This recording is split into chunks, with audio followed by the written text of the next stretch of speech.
mosquito.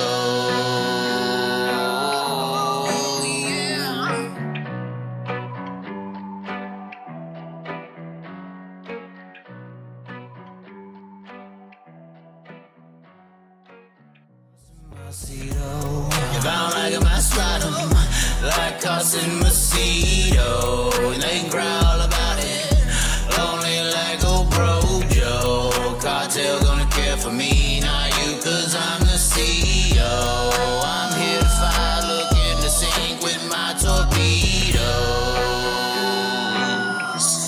Carson Mosquito.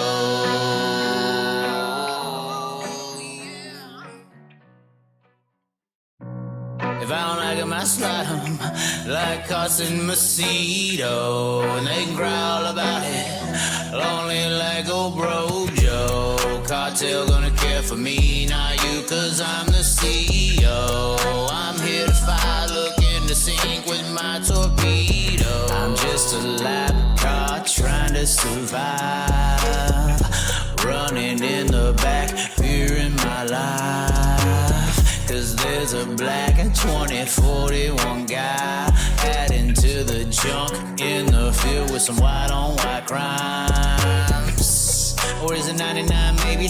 I don't give a damn, but the bank statements lately adding up through the junk that the crazy man's making. Reckon her, reckon him, non-binary maybe, who knows? If I don't like 'em, I slide 'em like Carson Mosquito. And they can growl about it, lonely like old bro Joe. Cartel gonna care for me, not you, cause I'm the CEO.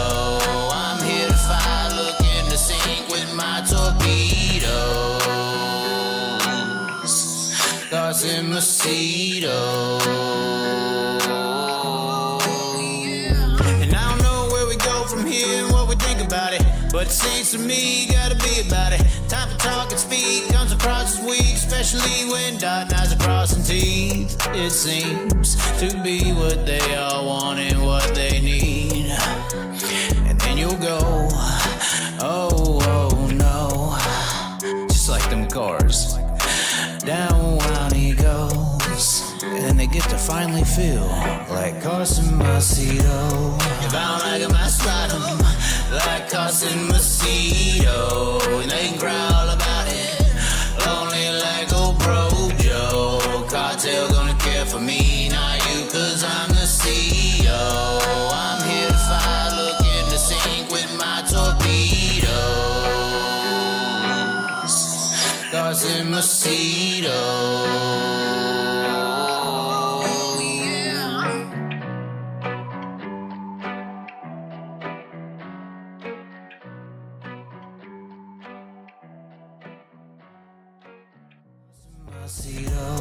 If I don't like 'em, I slide 'em like Carson Mosquito. And they can growl about it, lonely like old bro Joe. Cartel gonna care for me, not you, cause I'm the CEO. I'm here to fight, looking to sink with my torpedoes. Carson Mosquito.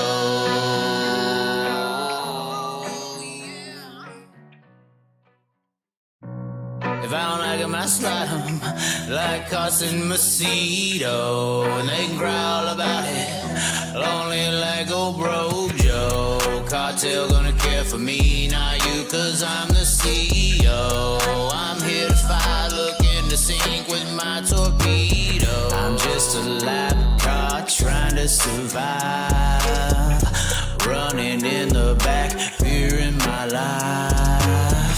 Cause there's a black and 2041 guy adding to the junk in the field with some white on white crimes. Or is it 99 maybe? I don't give a damn, but the bank statements lately adding up through the junk that the crazy man's making. Reckon her, reckon him, non-binary maybe, who knows? If I don't like 'em, I slide 'em like Carson Mosquito. And they can growl about it, lonely like old bro Joe. Cartel gonna care for me, not you, cause I'm the CEO. I'm here to fight, looking to sink with my torpedoes. Carson Mosquito. And I don't know where we it seems to me, gotta be about it. Time for talk and speak comes across as weak, especially when dotting I's and crossing T's. It seems to be what they all want and what they need. And then you'll go, oh no, just like them cars.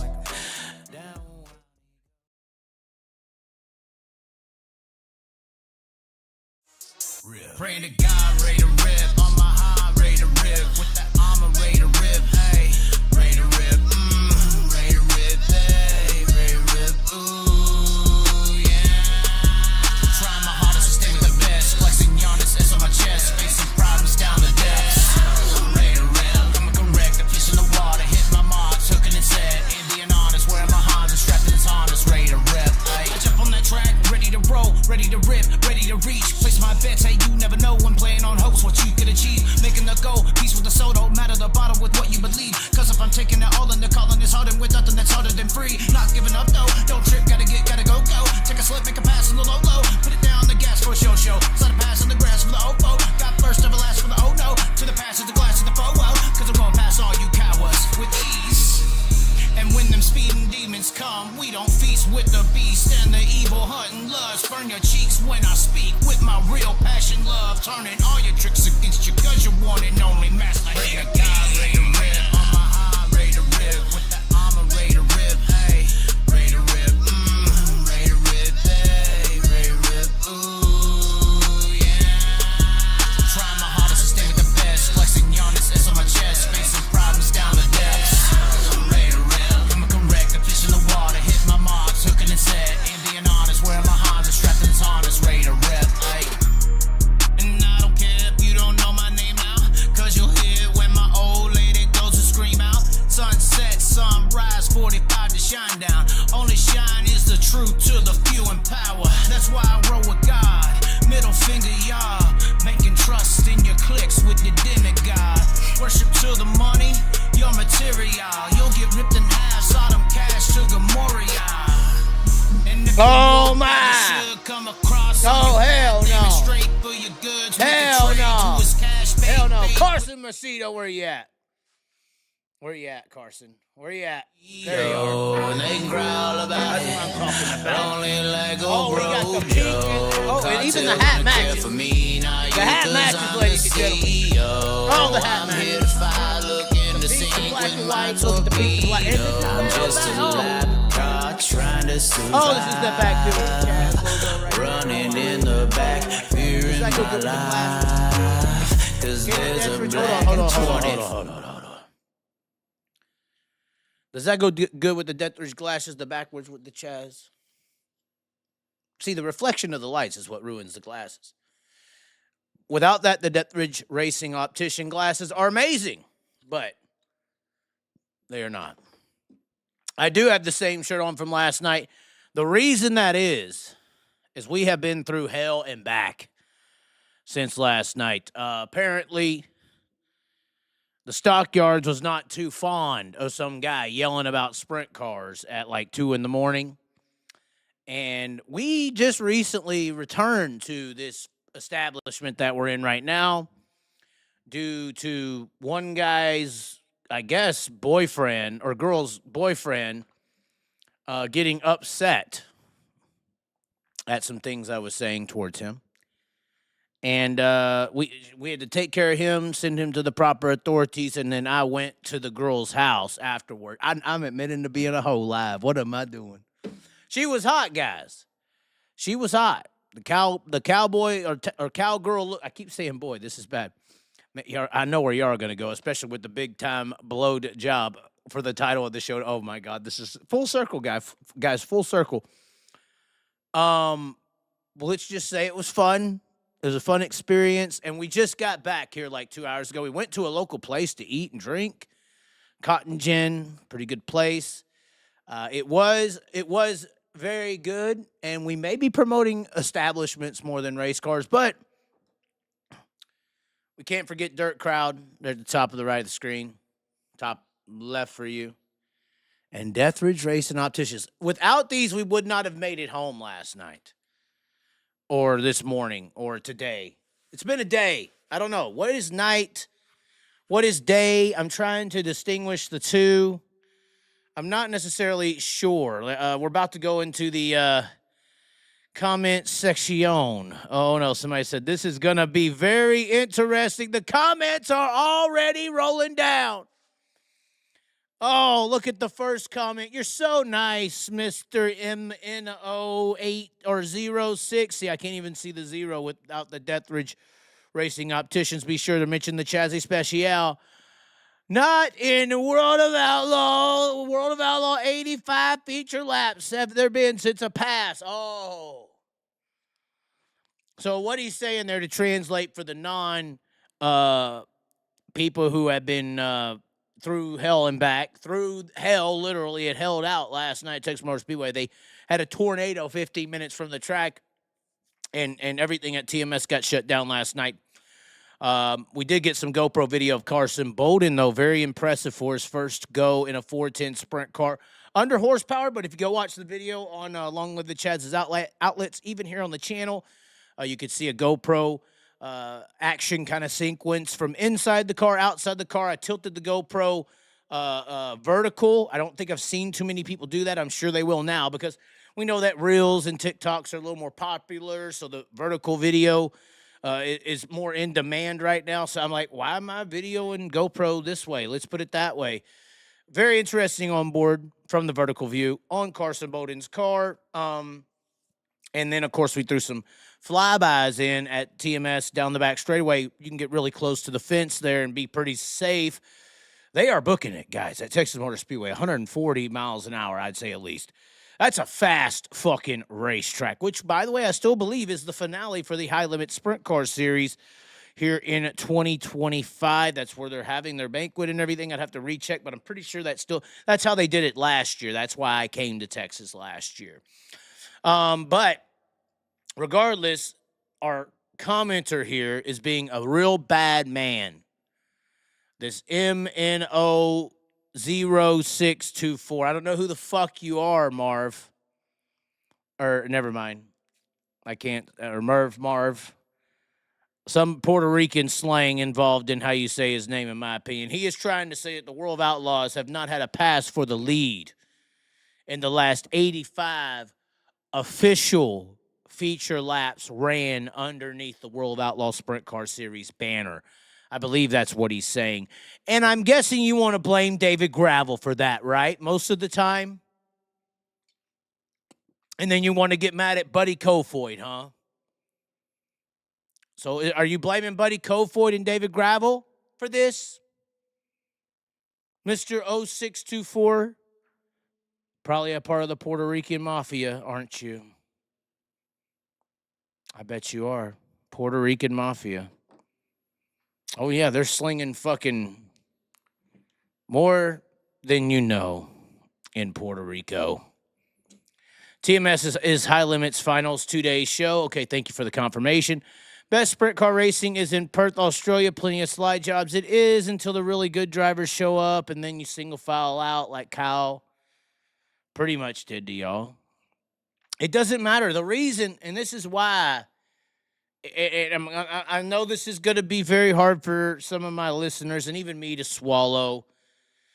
I talk about great race car drivers being on the regional and local levels in this sport, and it's very true. There are some. But here's the harsh truth. Whether you're Brenham Crouch, whether you're Landon Crawley, whether you're Chris Windham, which, by the way, Chris Wyndham's being, in my opinion, Chris Windham is the shocker of the year to me, in my opinion, at this point. Whether you're any of these guys we're naming off, and there's a lot of others, but just these in particular. Whether you're Zach Hampton, whether you're, as Charles Barkley would say, a Jag. When you're a Jag, just another guy. Charles Barkley talks about this all the time. You're just a fucking Jag. Now, my thing, locally at least, because I know there's local drivers better than all those drivers I just named off.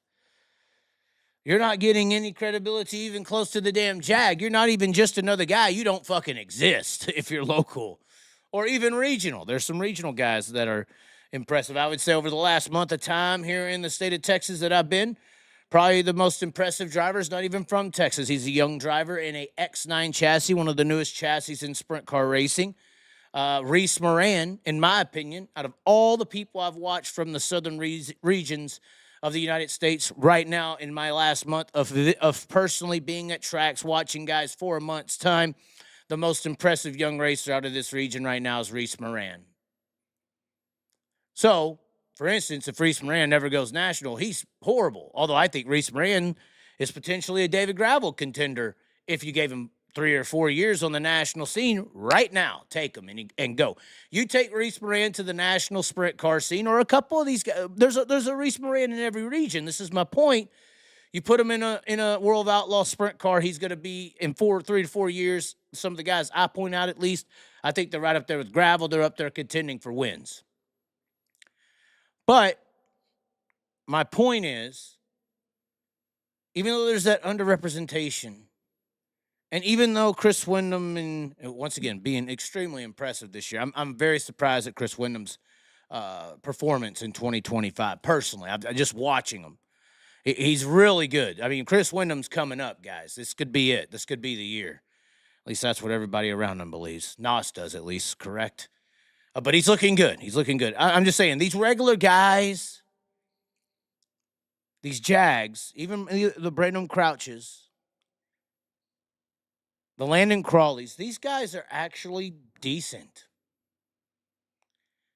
And then when you get up into the top 5 of the, when you get into the top 2 or 3 or 4, or let's say you get into the top 10 or 5, we'll say 5. You get in the top 5 of the High Limit Series and the World of Outlaw Sprint Car Series.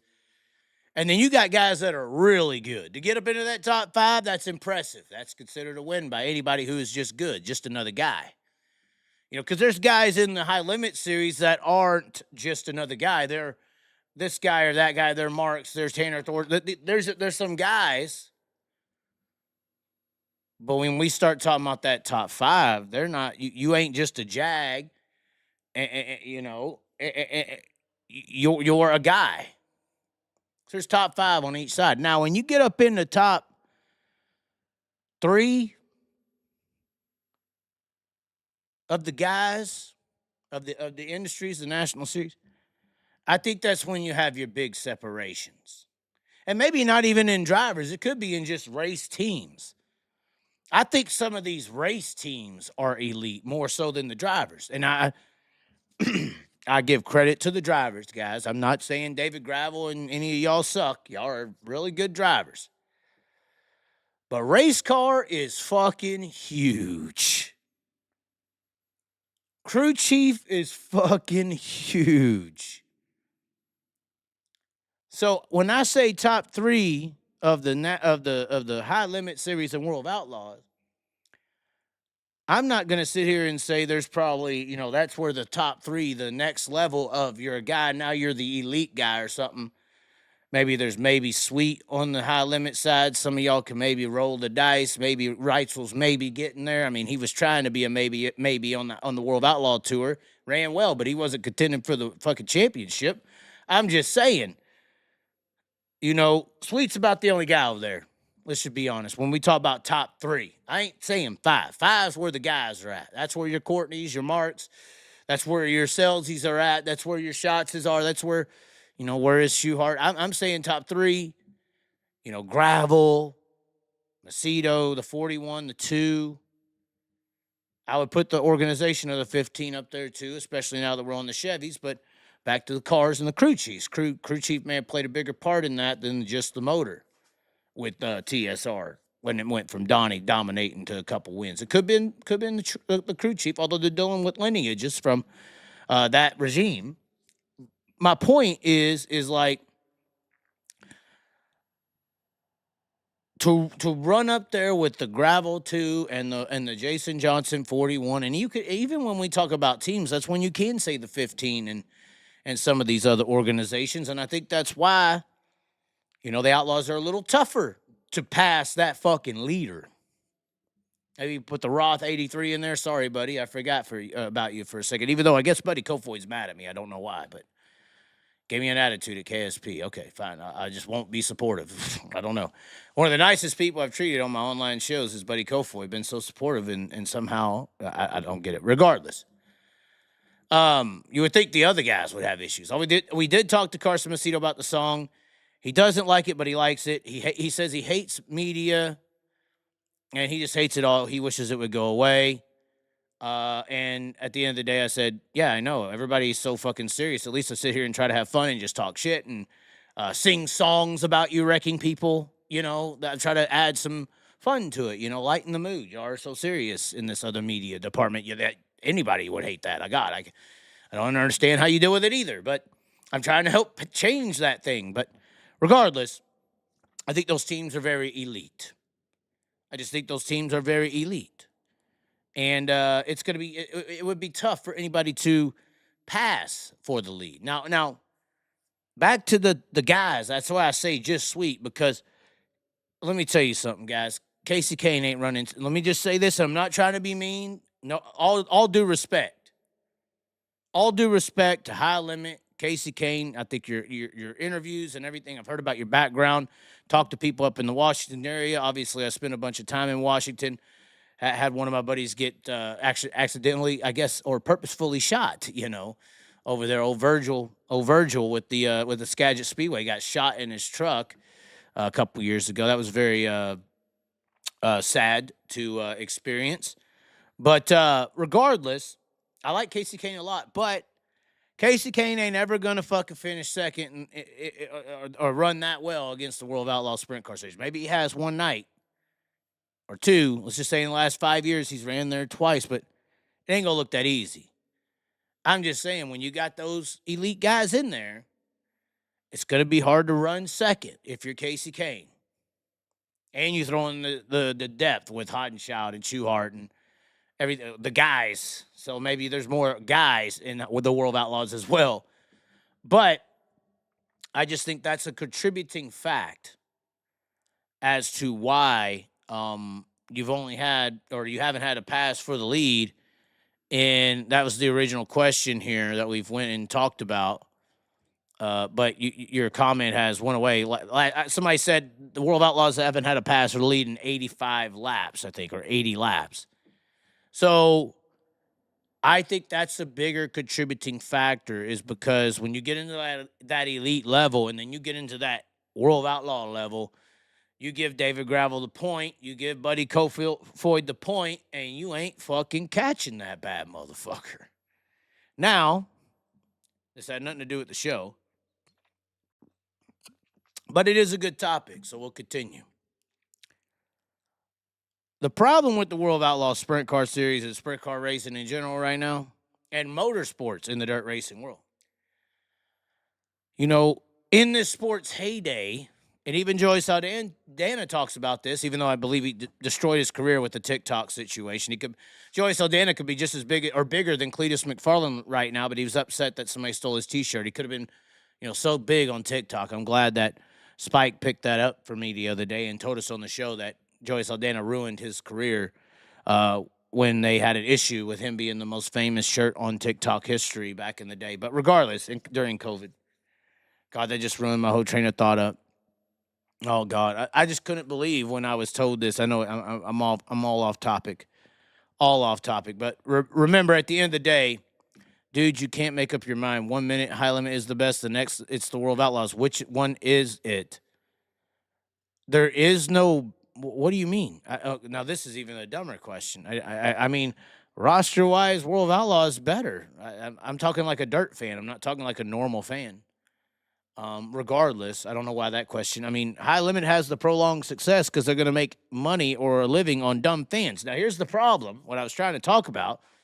New people is what the High Limit's going to live on, and there's so many new people to be exposed or to have the sport exposed to them that anybody who does that is going to take the sport over. Doesn't matter how good their roster is. Whoever, out of all the dirt entities that we have right now, the one who expands this sport into the new audiences around us, outside, down the street, that industry, that leader, that head of that fucking regime is going to take over the sport because there's so many people out there to introduce it to that you just get an ounce of percentage of that people to maybe come to a track, and you've wiped out our normal dirt audience by like 20 times. You know. So, I mean, anyways, I mean, I just don't understand. My point was going to be with this World Outlaw passing situation is that the issue with big time dirt track racing over the last, I would say, 25 years, maybe even longer than that, ever since IMCA did what they did, would be that, or the economy. The World of Outlaws, back to Saldana, used to have this format that you qualify good, okay, cool. We're going to make you race still. We're not going to put the quick qualifier on the pole anymore. Or ever. We never did that. But due to the economy, this was great for racing, but not great for race car teams who are destroying shit trying to make it up through these fields in heat races. And the current or traditional World Outlaw format provided more racing action on the track. But that's when people were in the grandstands. So when the people started leaving the grandstands a little bit and a shortage for race teams due to the economy happened, it was basically a race to get teams on board. We have high limit World Outlaws right now because teams are choosing where to go. So the series started listening to what these car owners were saying and suggesting to do with the show more so than what the fans wanted. Screw the fans. We're going to worry about us. So these series, in my opinion, from my diagnoses, not the truth or anything, when I look at it, I see the formats and things started changing in the World of Outlaws and big-time sprint racing industries when the economics switched from we just have a bunch of fans and a ton of cars to where's all of our cars going, and they start worrying about trying to appease car owners to keep cars on the tours.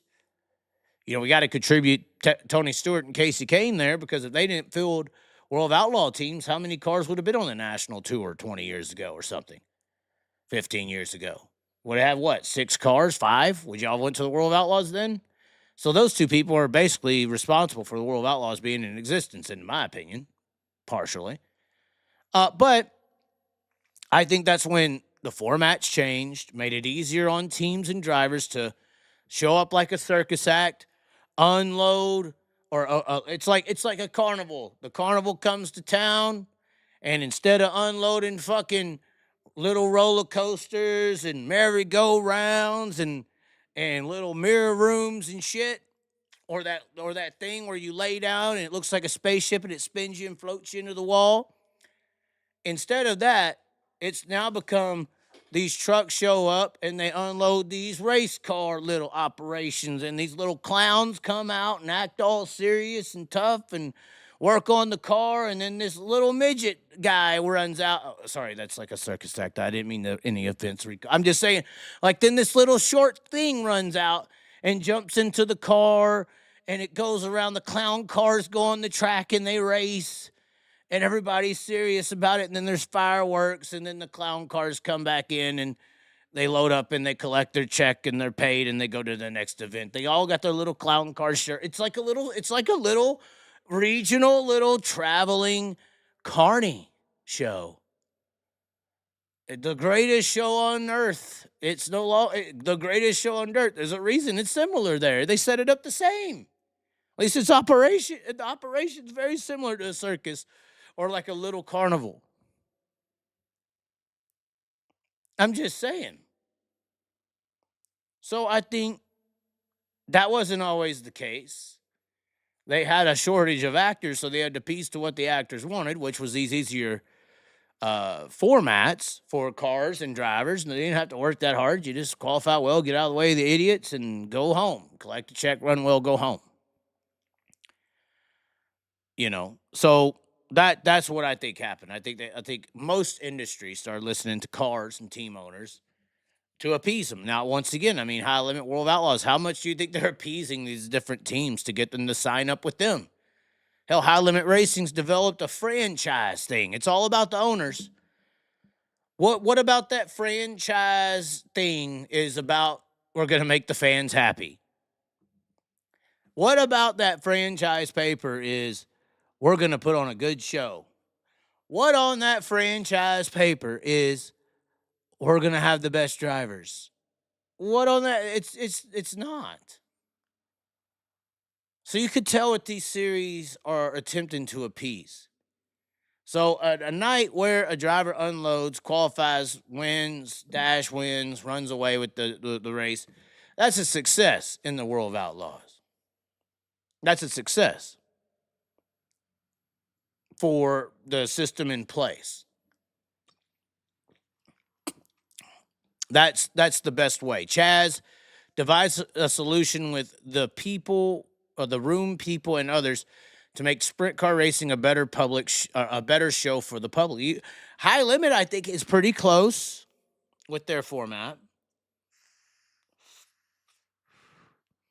I still I honestly, the reason I love, okay, so there's these people who ask me all the time. You hear this notion or this narrative, this question mark. Knoxville or Eldora, Chaz, which one better? Or it's Australia. Which one's better? Knoxville or Eldora, mate. I'll hear these different guys talking, with the aluminium, little Harry Potter rejects, whether it's them or somebody else. Knoxville or Eldora. The reason I say Eldora, 10 out of 10 times, is because of the format of the King's Royal. The format of the King's Royal almost guarantees me that I'm going to have one of those guys, there's probably 5 elite teams across the entire spectrum of sprint car racing right now. Elites. Probably 5. If I was to really sit down, had to put, maybe 4 only. I'm not sure. The final 4, which is why this High Limit versus Outlaw AFC NFC thing this needs to get going now. Let's fucking have it. SmackDown versus Raw. Redraft the whole team, the whole rosters. 30 teams, 15 franchise teams on each side. Draft them, redraft them to each side every off season. You have this big draft. You keep the sport year-round interesting. That'd be so cool to have 30 active sprint car teams, 15 on each side. They have like a final tournament style to get to World Finals, and then the top 2 from each side have a Final 4 for 3 days. That would be so eye-catching, must-see television, just must-see visuals. It would be just awesome. And then after the World Finals, you have a redraft, and you draft the new 15 for each side, and then you do the same thing next year. This is awesome. Why are y'all slipping? Yeah, that would be pretty cool. That's how you go and progress. I guess somehow these idiots are thinking they're going to kill one another and we're going to take over and win. Well, and if there's people on both sides saying, well, they're not going to, survive or whatever, they're not going to ever work together. Okay. I mean, if you think that it's going to progress with both surviving, what better way to do it than what I just described? But regardless, I think the format at the King's Royal is why, because I want one of those 4 guys, and it almost guarantees me that one of those 4 guys, elites, are going to be scattered throughout the field. And usually Eldora widens out perfectly. It's a big track that races like a short track, in my opinion.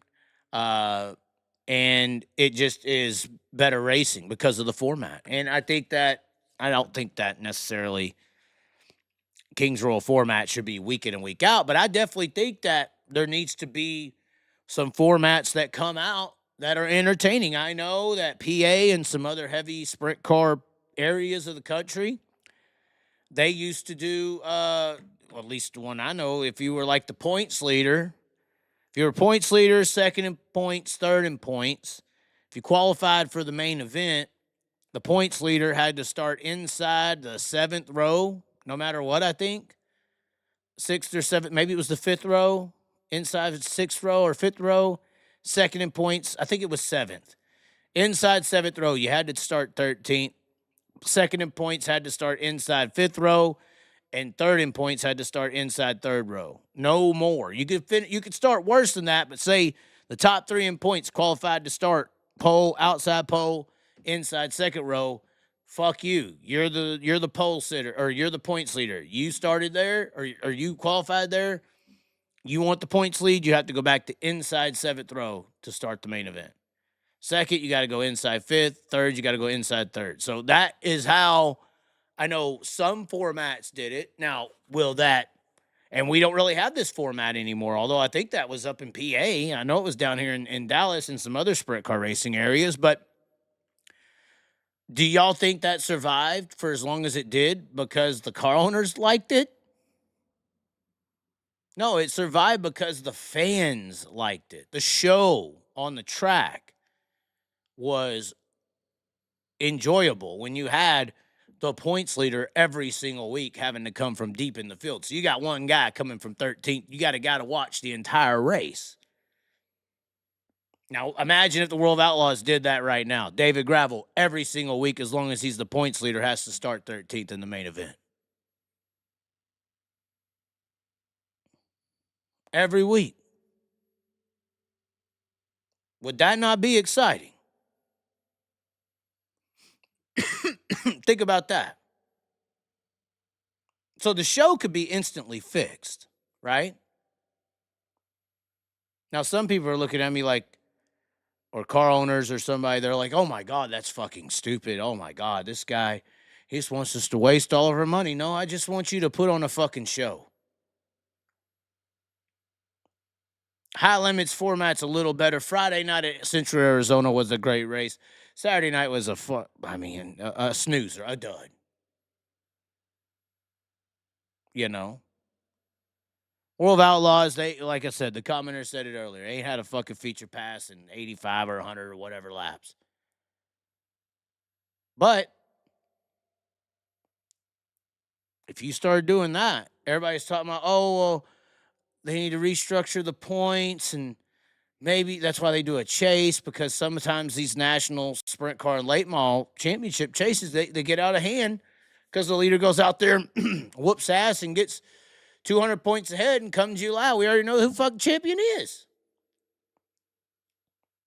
Or August, there's still 3 months of racing left, and we already know who's the champion. But that old school format of putting that points leader to the inside of the 7th row every single week, good luck staying as the points leader. And second, how bad do you want to, do you want to be second until like the last race and then go for it? I'm just saying. At Williams Grove, Gravel would still finish 13th, 1-lane track with no passing. So, Chaz, let's all try to come up with a solution and present it to the right people. The problem is, guys, there's just people out there, and I don't know how to say it, that I really don't give a fuck what y'all think. And that's good. That's good. But they don't give a fuck what y'all think, and they think their shit don't stink. They think they make the best hamburger in the business, and if you say their hamburger sucks, well, you can get the fuck out. There's some people like that. Even though everybody's over here like, hey, your hamburger sucks. If you're the one to say it, just saying. But regardless, that's also the other issue is you can present it to whoever you want. They already know all these things. It's not like we're saying anything new. We're saying what people think and say all the time. We just have to consider people instead of considering the product. But some people care about status more than results. There's a lot of largemouth bass who fear that this sport gets put in a fucking ocean. Because when you put the largemouth bass into the ocean, you get eaten the fuck up. But as long as this little dirt track thing stays a pond, They're the number one predator in the water. There is no threats. So if you're in that position, yeah, us down here, us as the crappie, or the smaller entity, we may be wanting to change things up. Let's get a more bigger, but some out there are the largemouth bass, and they like being number one in the playground. They know that if we get popped out into that ocean, they're going to get eaten alive for the things they do wrong. But some like to keep their comfort, ability, and position. In my opinion.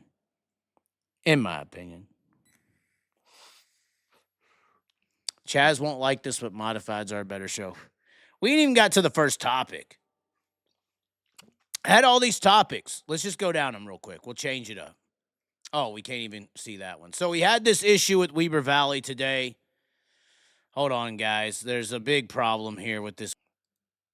Couple things that passed the... what's going on here? Is it not working today? Oh, it's not. Let's see here. Here we go.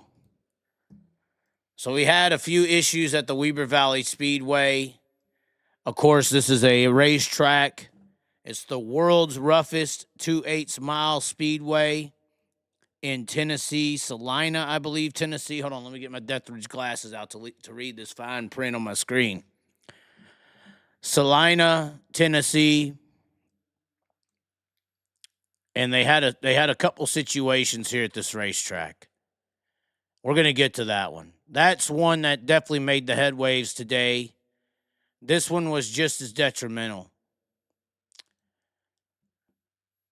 Jonathan Davenport apparently has said he is never coming back to Weber's after getting hit in the helmet with potatoes.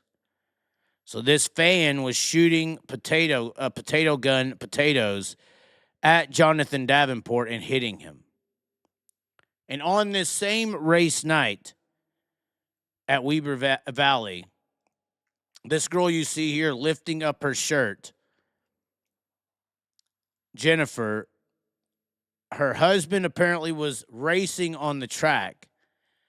And it says that Jennifer and her husband, Todd, is not allowed at Weber Valley for the rest of 2025 after she used her nice body, this is what the track said, to cause wrecks in the stalker class so Todd could win. She was responsible for 16 crashes and possibly ruined 3 relationships. Any reaction to this in the chat, ladies and gentlemen? Any reaction? Apparently, boobs are not allowed at the track, ladies and gentlemen. Boobs are not allowed.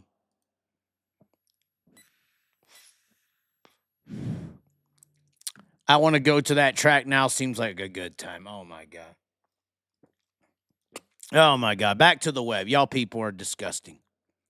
This is why I almost can't even claim to be white. So we did have some interesting video outside of that. We're about to get to live callers, guys, so stay tuned. Tony Stewart apparently went with Cleetus McFarland to do this slide or hard park the spark. Look at the intensity in his eyes here. Look at his intensity, Tony Stewart's. It's like he is hyper-focused. It's like he changed to another human here. Look. This is one person. Look how happy Tony Stewart is. Kind of an older guy. You don't think about it much. But look at him happy, and then he changes. Right there. See, that's a whole new person. Look at this. New person. Look, Cleetus is like the transformation just happened. And then he actually got really close in this park job here, guys. Hold on. I'm going to fast forward it to where he's actually parking the car. Hold on. Let's see here.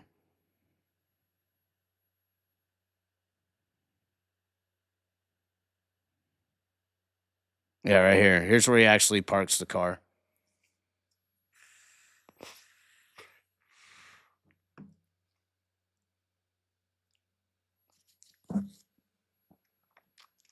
Not good.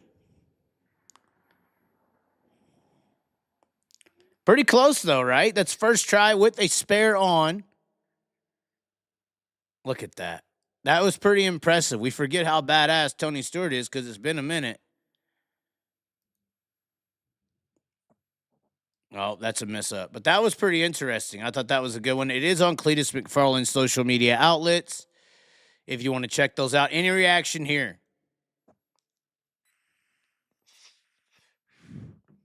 Cleetus ignores me just about, Cleetus annoys me more than just about anyone. Chaz, her husband, drove a bang banger at Weber. Okay, that's what I was under the assumption of. Okay, back to the web. Back to the web because we're going to get to the callers. We had this very interesting video that came out. I believe this is a video that is extremely educational for the dirt track racing community. I think there's a big epidemic that this video addresses. I think that this is very serious, not just for the dirt track racing world, but I mean, across the board, honestly. This is good. I think everyone can learn from it. I think we can all understand for the educated, for the non-educated. This is a video that I think is for you. We're going to listen to it right now. Let me get some desktop audio up and listen. Everyone in the dirt track world can take a few lessons from this video. Listen.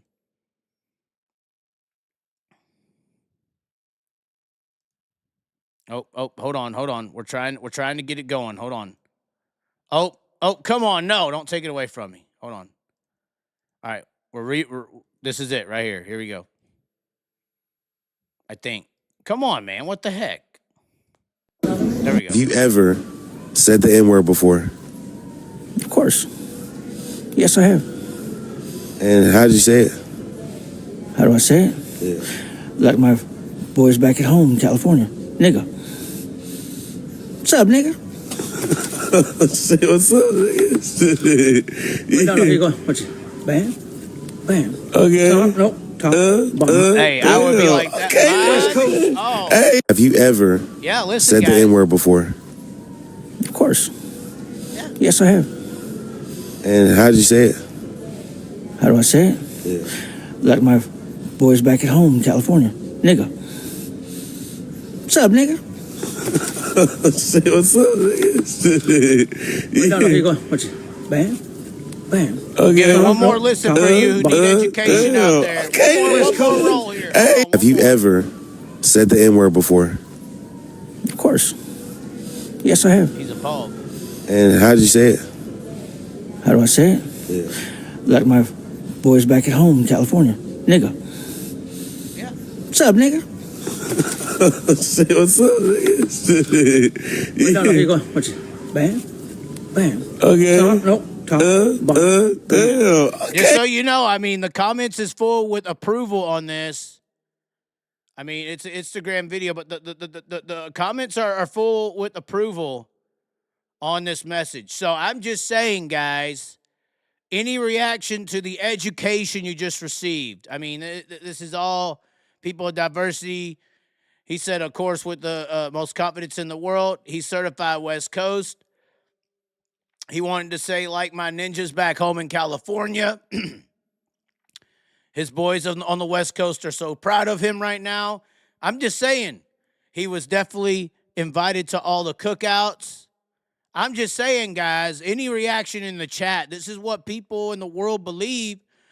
2 million likes, over 75 million views. Yeah, I mean, this is how the world thinks. I think this is very educational for the dirt track community. I put my comment up here. I said, this is your ER versus A lesson of the world today. Please listen up. Big difference between the two, in my opinion. Comment section, what are you saying? This is where y'all turn into Trump bear people. Oh, next. Is this a race-worthy top? This is when y'all get offended. Everything's fine when it's titties out and bras and talk about this and that and the other. But when it comes to talking about you people, oh, we talk about all you all the time. Oh, don't mention Larson when I'm making my Asian voice jokes. I am just saying all the time. Cha. That's when y'all want to get up in here and say, is this a race-worthy topic? Brr, brr, brr. Is titties a race-worthy topic? My ninja? Is titties a race-worthy topic? Can you please answer? Oh, it's not. Oh, it's just accepted by you. It's okay because of how you act, isn't it? Oh. Mm-hmm. Oh, who are you calling? Oh, you people. Who you calling you? You know exactly who I'm calling you people. You people, those ER people. Oh, yeah. Oh, you ER people. Y'all gonna pay one day. You don't want the pond put in the ocean. You don't want the pond put in the ocean, buddy. Those sharks will eat you up if this sport got big. You wouldn't be around too much longer. You won't be around. Oh, man. Yeah, somebody says we need to further examine the track banning video. Your topics are everywhere. I asked the city talk with satire. Okay, Jim Brown. You're going to come in here and get on this topic named Jim Brown, huh? Is this a parody? Jim Brown? Oh, really? Oh, really? Why don't you just last name yourself Ninja? You're about as bad as that guy at the bar earlier, Jim Brown. We were talking about the union of the North versus the non-union labor of the South. And it got into a topic of illegal immigration. And I keep saying how the rich white man is the reason illegal immigration exists, because they're paying a below worthy wage and using illegal immigration to get by with it. The union wouldn't allow that, which is why the union is a northern state deal. So they're basically, these people are exploiting labor.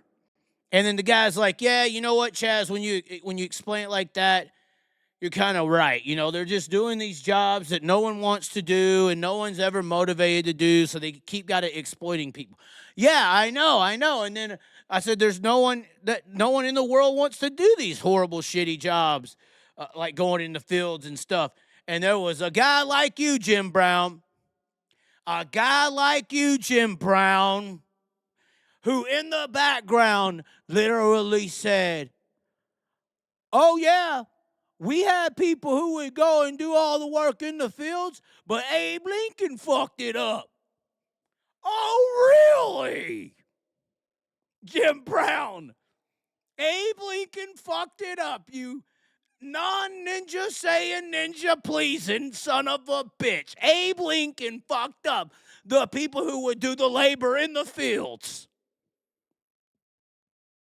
Chaz gets really mad from pent-up white guilt. It's not white guilt. This is not white guilt. Did you hear what I said? We were talking about exploiting labor, which, by the way, in the patriarchy, women are exploited for sexual appeal and looks and all that. Men are exploited for labor. Kind of been happening forever. But regardless, we're talking about labor forces being exploited in the South. Because of non-union acceptable stuff, which is why the South is anti-union, on the border with illegal immigration, and the response was, there's nobody who wants to work the fields. There's just no one who wants to do it, so they got to exploit and keep using illegals, because even if people come over as illegal, they want to get paid more, and they're like, fuck you, we'll just get some more illegal. So it's an exploitation. We're talking about workforces who are not around to do these things, and a guy in the back says, we used to have that until Abe Lincoln fucked it up. And that's white guilt?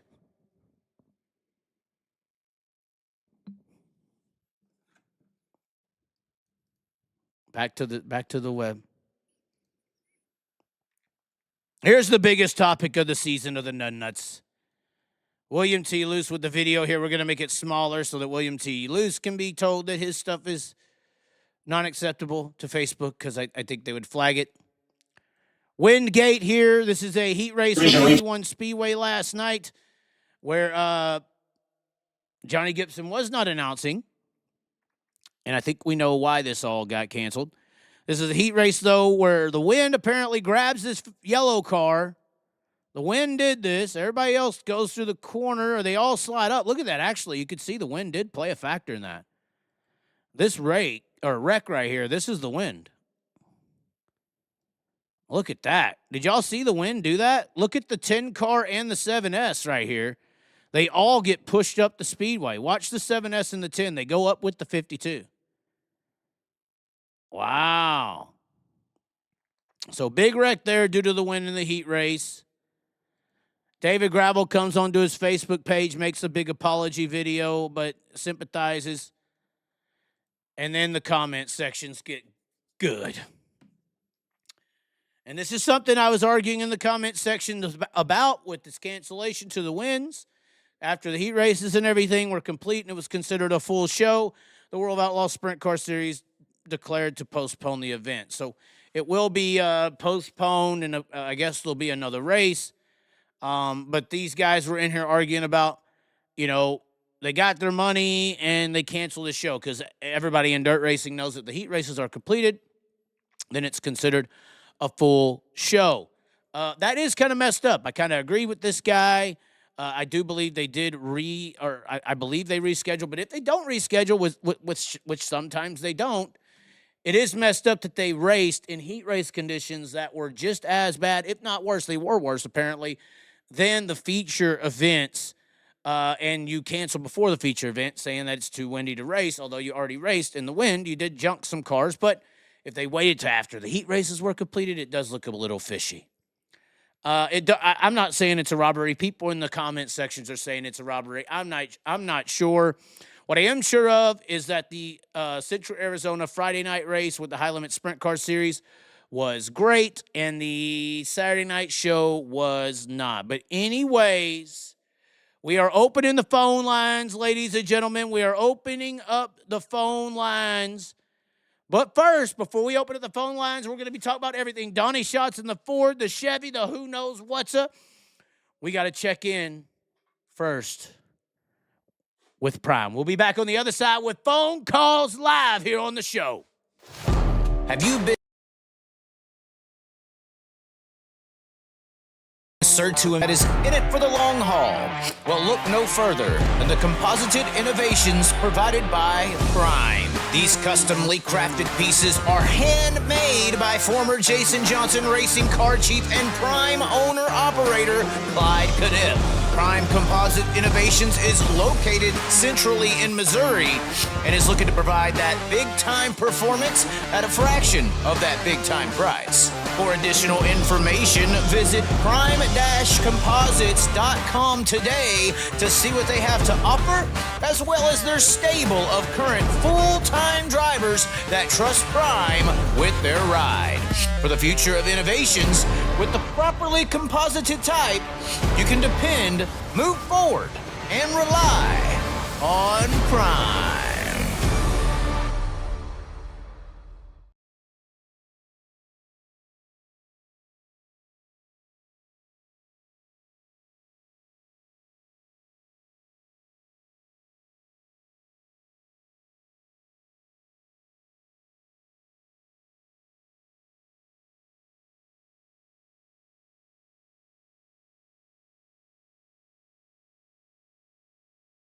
Live calls. Who said, did you just say he plants his calls? I know. Chaz and I have had many conversations. Lex Friedman. The feds got him. We're here. What are you talking about? The feds got him. The feds ain't got shit on me. Neither does King Kong, motherfucker. Let's see here.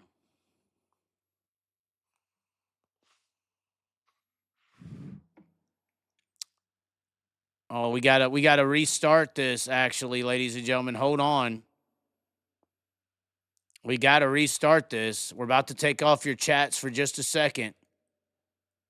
Oh my. Live calls are coming. I don't care what you got to talk about, but you're gonna be talking about it with me. That's what I'm fucking saying.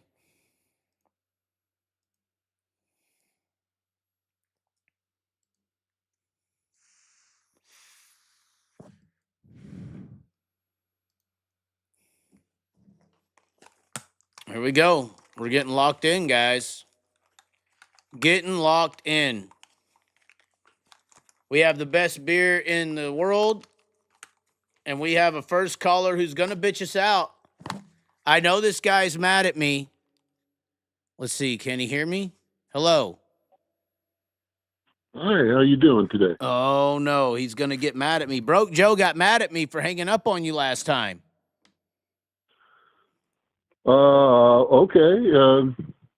I didn't really take it that way, but if Broke That's Joe what he, got that's what upset he about said. it, He said, you hung up on that guy. You're a piece of shit. I can read you the text. no, I'm good. Okay. Hey, I heard the announcement you were saying a couple days ago about the Ford and Chevy engines Right. in the Schatz deal. Mm-hmm. I heard later today the story that's coming out now is that the only reason the Chevy was in there was because they're trying to get their Ford engines back from the machine shop. That is what Dirt Tracker, that is what everyone is reporting currently, yes. Yeah. I was really hoping that they finally got a brain cell, and got rid of it, but apparently not. Well, I mean, it seems like it is true that there was a Ford shortage. I know visually I don't feel that way by looking at it, it doesn't seem like there's an issue, I guess. Not necessarily with the shortage, but I feel like there's more frustration outside of a shortage with the Ford motor than parts not being available, if that makes sense. I know Yes, people are. I know people are already trying to say, "Oh, look, he ran 15th to 10th, and blah blah blah." It wasn't all that. It wasn't all this big, mix up or whatever. But it didn't make a big change. For instance, one night at Lawton, I think it'll take. I told Donny on the phone. I said, I think it'll take about a month, and then you'll be where you need to be. He's like, "Oh, hopefully it happens faster than that." I'm like, "It still takes a month because they're gonna have to dial in everything." McCready's comments really opened up what I think has been happening with Schatz with doing the things they've been doing with the Ford. McCready came on here and broke down the engines of the late models and the different sizes and different brands, and he was saying that it's a good video here on the channel. If nobody's seen it. He was saying how the weight distribution is just so different. How much the motors weigh versus this size or this comparison. The Ford motor probably weighed a lot. We always hear that the Ford motors weigh a little bit more than the Chevys do.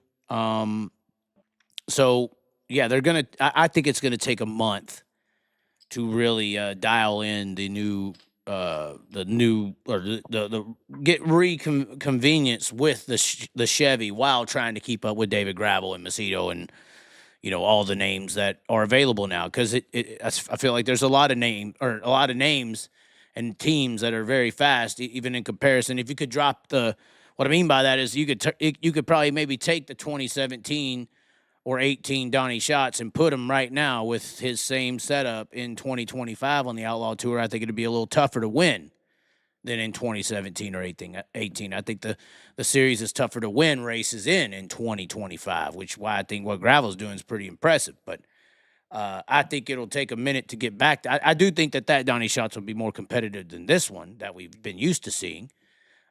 So I do think it'll take some time, but I think that Donny in about a month but we're going to find out if he could be potentially a threat with a Chevy or without one. We're going to find out in about a month. Yeah, I'd like to see that. It's kind of neat to see somebody that hasn't won a race in a while. It's I don't know. It does wonders for the sport or for the series. Not to have the same guy winning every week. Yeah. Well, you had Gravel last week and Kofoid this week. And then you had Reitzel. He won 2 races in a row. Yeah, I mean, does that show how good High Limit is, though, or does that show how off pace it is? No, I guess it's the latter. I think because we discussed this before, where High Limit's field is full of B mainers. You think and so? You probably got five cars that can win a race. Everybody else is a B mainer, in my opinion. In the High Limit series, if they were full-time Outlaws, they'd be B main cars. Yes, sir. Well, I don't know they about would not that. Be I mean, in the feature. You don't think they could outrun Chris Windham? Chris Windham. I can name you about 8 guys I think who would beat Chris Windham in High Limit right now. And Chris Wyndham's I nailing would- top tens. Now, when we're talking about winning, I think that's where maybe yes, but yeah, because that's what it's about, right? That's what they're Well, there for. I think B Maine is a stretch of a comment. I would say there's a lot of top 10 cars in high limit. There's only one or two top 5 guys in high limit. Maybe Brad's a top 5 guy in the Outlaws. But outside of Brad, who's really consistent and that much of a threat to be top 5 almost every week in high limit in the World of Outlaws right now? I don't think Just there your really is regular- anybody. No, not very many. No. I mean, Very few. Reitzel was doing pretty damn good in the Roth car the year he ran, but I think he only won 4 races up until that point. I'm not sure what his top 10s were, but Reitzel's good. I'm not taking anything away from Reitzel, but he ain't. Or he wasn't. I don't think he's maybe he's progressed since then and gotten better. But I don't think it's this big swing since that time. I think he was more national, more racing, week in and week out in that year, or leading up you hit to it right there. The nail on the head was the more national experience. Yeah, and he's carrying that with him, obviously. Absolutely, But absolutely. I'm just saying, like, I was trying to get some Aaron Reitzel stats here in 2021. So he had 4 wins, but out of 57 races, he only finished in the top 5 16 times. He only finished in the top 10 35. That was in the Roth car, and then he went to the 8 car. But that's when he was back to back All-Star Circuit of Champions, champion, racing Tyler Courtney, and that's where he's at now, right? So Right. that's the stat from. It's almost like it to me, and I think you might agree. It's almost like high limit is like a AA baseball, except they got a couple stars, but then I think you saw this year a few guys left. One of them was Roth. He left high limit, had a top 5, had a charter, and kicked it to the road like a dead raccoon and said, "No, we're just going to run the Outlaws." Well, and I had a very prominent figure in the World of Outlaws text me today. He randomly said, high limit. This is a prominent figure. I'm not going to name who or where. I'm not going to say it's a driver, not even, an executive or a CEO. He said, high limit sucks dick. Weaker than the old All-Stars. PA Posse local competition is tougher than high limit. Casey Kane sucks, and he looks like a superstar out there. He could barely make a fucking outlaw show. And I just, that's what some people over there think. Well, they're not too far off, are they? That was pretty harsh. When I read it, I was laughing. I'm like, holy fuck. Oh, God. That's pretty harsh, though, ain't it? To say that? Yeah. But is it? You said it's not too far off, so you think it's true. Even though it's mean, it's true. It's kind of like looking at me and saying, Chaz, you're overweight. I hate to say it. I might cry, but it's true, Well, sometimes, that's the or thing. Instead of saying you're Sometimes- overweight, you're a fat ass. If you're skinny, your dick would look bigger. I'm just saying, this. It was the very mean version of saying you're fat. It was saying, it's very true though. It's got some. Well, sometimes the truth hurts. So, do you think that the high limit sprint car series is less tougher than the PA sprint or PA Posse right now? You think they're saying that the PA Posse local competition is tougher than the high limit series? No, You sure? I'm not going to agree with that,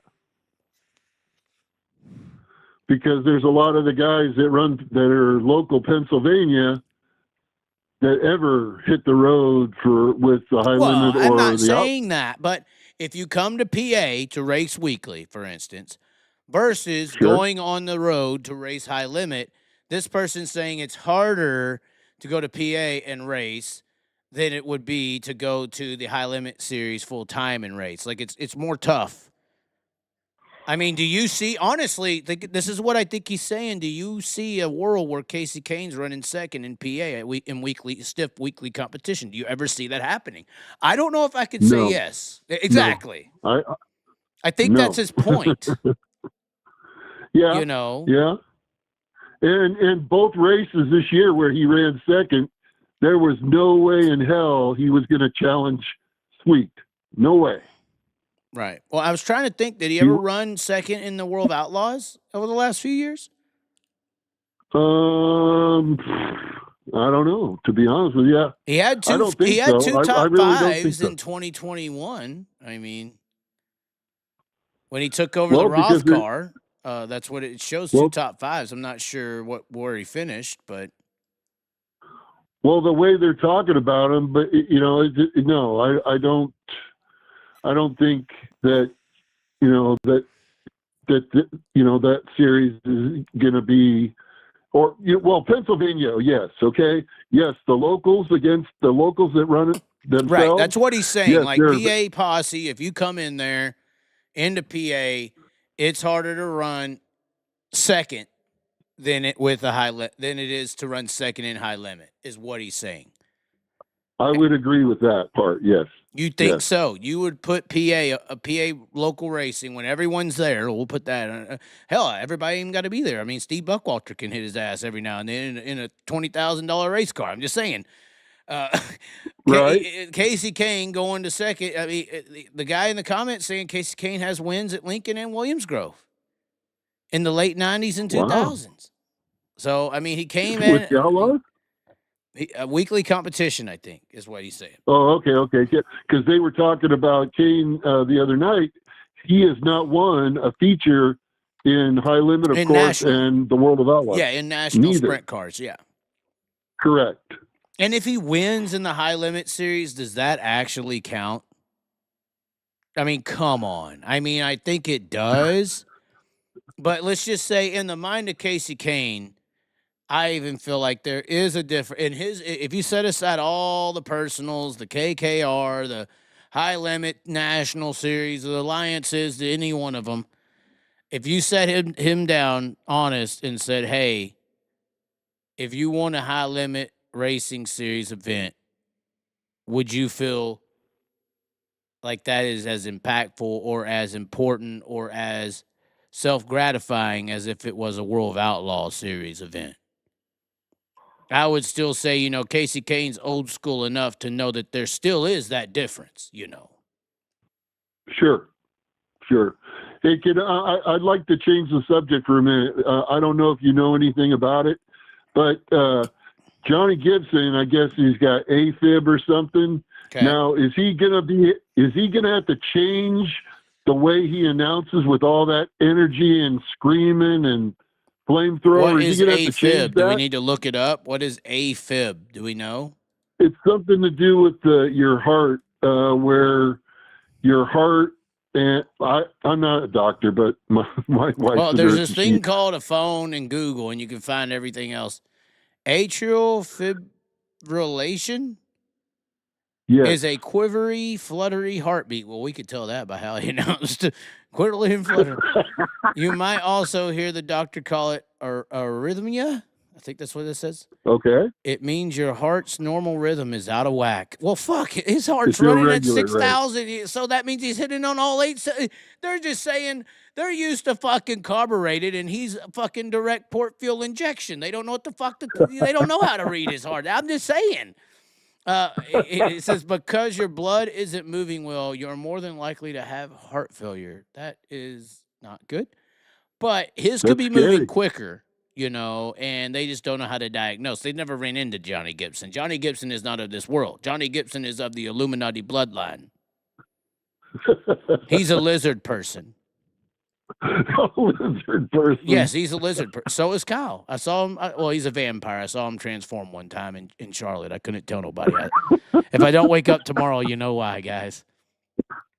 Oh, shit. Hey, one more thing. On your car, you did the timing belt, right? Yes, I did do the timing belt. I did. I had to take Now- everything off to get to that fucking timing belt. It sucked. My question is, have you worked on cars in the past? I used to be Or a did service you- tech. I know how to do most service tech work. You know, batteries, headlights, headlight restoration, oil changes, air filters, tires. I know how to do tires, light bulbs. I know Okay. most service tech work. So you didn't go into it blind. You had some experience. Yeah. So did you have to look up the instructions on how to do it, or you just did it on your own? I did with the mechanic which was a buddy of mine who he would have done it. He said, just watch a YouTube tutorial video and go step by step. And that's what I did. That's what I did. And it worked. It did work after about 15 hours, 16 hours. I had to take a break because Wow. the timing belt didn't want to go on. I had to self-diagnose. There were some issues I had to do that the video didn't show, but I figured it out. We got it on. So, Hey, the old timing belt, maybe I saw the new one. The old one didn't look that bad, man. 270. So it was 100 and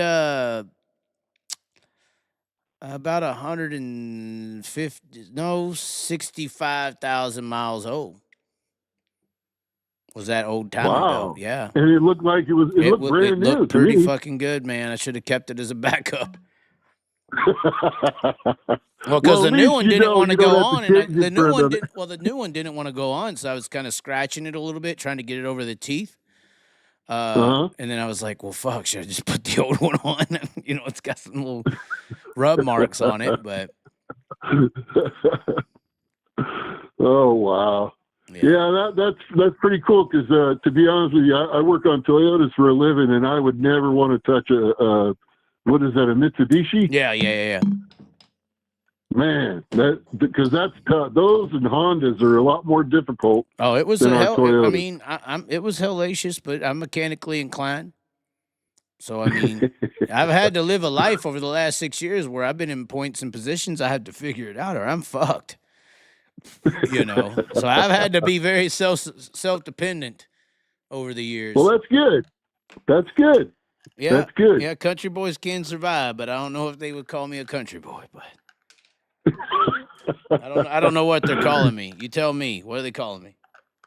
They're calling you just about everything. Oh, they are, these fucking white people. Not the white person from the video earlier. He had it right. He had it down. I saw part of that. I'm going, what? He was just a brother from another mother. Oh. Well, thank you for taking my call, and you're not hanging up on me, so be cool, Joe. Broke Joe was all about it. He was ready to whoop my ass because of me hanging up on you. Well, you had an agenda. You had to get Spike on the line. I did sacrifice you for Spike, and that's the worst thing I've ever fucking said ever. I feel so guilty. Hey, but I agree with you. That one picture you got is like a mug shot. Which one is that? Of Spike. You had it on your screen. Oh, yeah. He looks so funny. Yeah.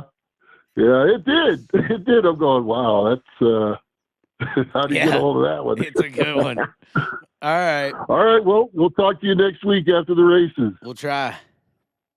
Take it easy, bud. Bye. All right, we have opened up the lines once again. Once again, the number to call in, it's on your screen. 423-616-7673. 423-616-7673. Somebody just messaged us. Dude, I just heard Birdman by you. What the fuck, bro? I can't decide if I like This Is How We Do or that better. Birdman, guys. Have y'all heard Birdman before? Hold on. We got a caller. Hello. Chaz. Oh, no. What is it? Dean Henry. Oh, no. What does Dean Henry want to talk about? This is scary. Anytime Dean calls. That's right, buddy. What happened? Let's discuss the cancellation of the race last night because of the wind. We did talk about that, but it's fine. Let's do it. Let's do it again. My questioning is, I heard a lot of people that said they complained because they called it, but I think they went about the right way to do it. What's your thoughts on that? Yeah, I mean, if they reschedule the race, then it's fine. If they don't reschedule the race, then I would have a problem with that. Yeah, Because they race the fucking heat races with worse wins. They put the stock cars out there, got their heat races out of the way, and then which I thought bam, was there's the an right issue. idea. And then I there's think that, they can't. The thing is, the wins were less than what they were willing to race in already. They already made a decision to race those heat races. right. Yeah, a few cars flip, but a few cars flip every weekend heat races. Did anybody not watch Lawton? Blake Common flipped over there too. That's like I said. How about 2 weeks before that when they was out in Cali and they was running through a plowed field and they were bouncing them off the walls. Right. But that was okay. Mm-hmm. You see what I'm saying? And High Limit was going to race at Vegas until the rain came, Yeah. Oh, blowing right. the fucking wing side or the wing boards off the car. Right. So, But well, Junior was said he was complaining that they should have never even started the heat races and they should have just called the race at the beginning. well, But yeah, here's the thing. then they should have done that. Well, High Limit, for the record, I believe did refund tickets, but that But here's the thing. that is true. If they weren't going to do it, then don't do it. Don't get halfway to where you could say we completed our racing event and you ain't getting your money back. That's what my point is. Well, I don't think their intention is to try and do that. Do you think? I know several track promoters who have played that game several times. Well, yeah.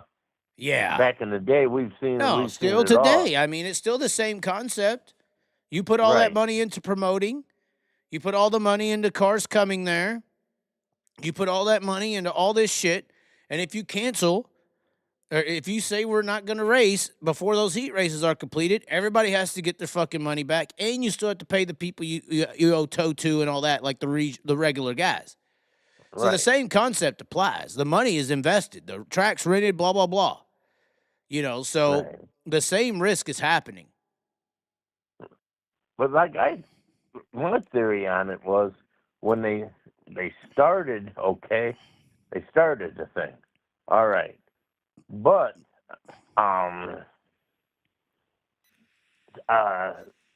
you know, I just they put it this way, they'd have looked like a hero if the winds would have died down and they could have run it. But then the other hand, the fans, if it did die down, the fans would bitch and said, "Oh, they could have raced this thing." You see where I'm coming from? I can see where you're coming from. I just feel like Right. it's Right. not right. I mean, they tried. I just feel like My it's not. thought If is- they run the race, if they reschedule it, then it's right. But if they cancel that motherfucker, oh, we couldn't find a date, then it's wrong. Right. They should have canceled I it don't from know. the beginning. If the winds were the problem, that's my opinion. How many times have they canceled races because of the winds? 81 Speedway, I believe they did cancel that last year because of the winds. I believe it's the same Yeah. racetrack, same event. Yeah. They canceled TMS basically because of fucking tornadoes last night. So Well, yeah. I totally understand that.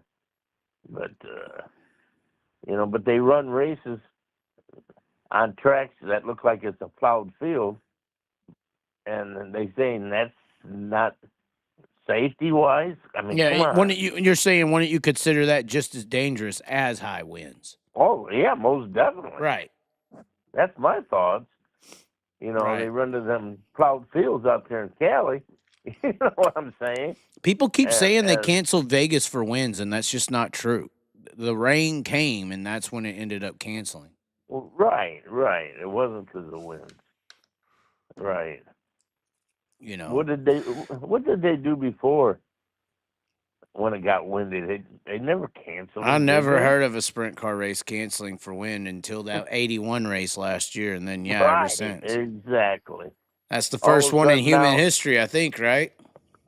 Yeah. So then is Now, global warming before- real? Kind of looking that way, and I mean, is it real? That's the problem, right? I mean, we all sit Yeah. here and say global warming ain't real, but what if it is? That's a pretty big if, right? exactly. Exactly. Okay. Anything else you want to talk about? We'll try to get one more in here or a few more in here. Yeah, go ahead. Yeah. Yep. Okay. Is that all you wanted to ask, Okay, though? buddy. Yeah, yeah. I just wanted to go over that fact. Okay. You know, it's just that, you know, if they would have canceled and the winds died down, then the people would have bitched anyways. They could have raced that race. Yeah. But they canceled it. Yeah. And like I had told Junior, I said, if these guys all thought it was a safety hazard, it's easy to fix. Load up and say I ain't running. That's all you got to do, Right. right? Yeah. So, all right, buddy. Okay.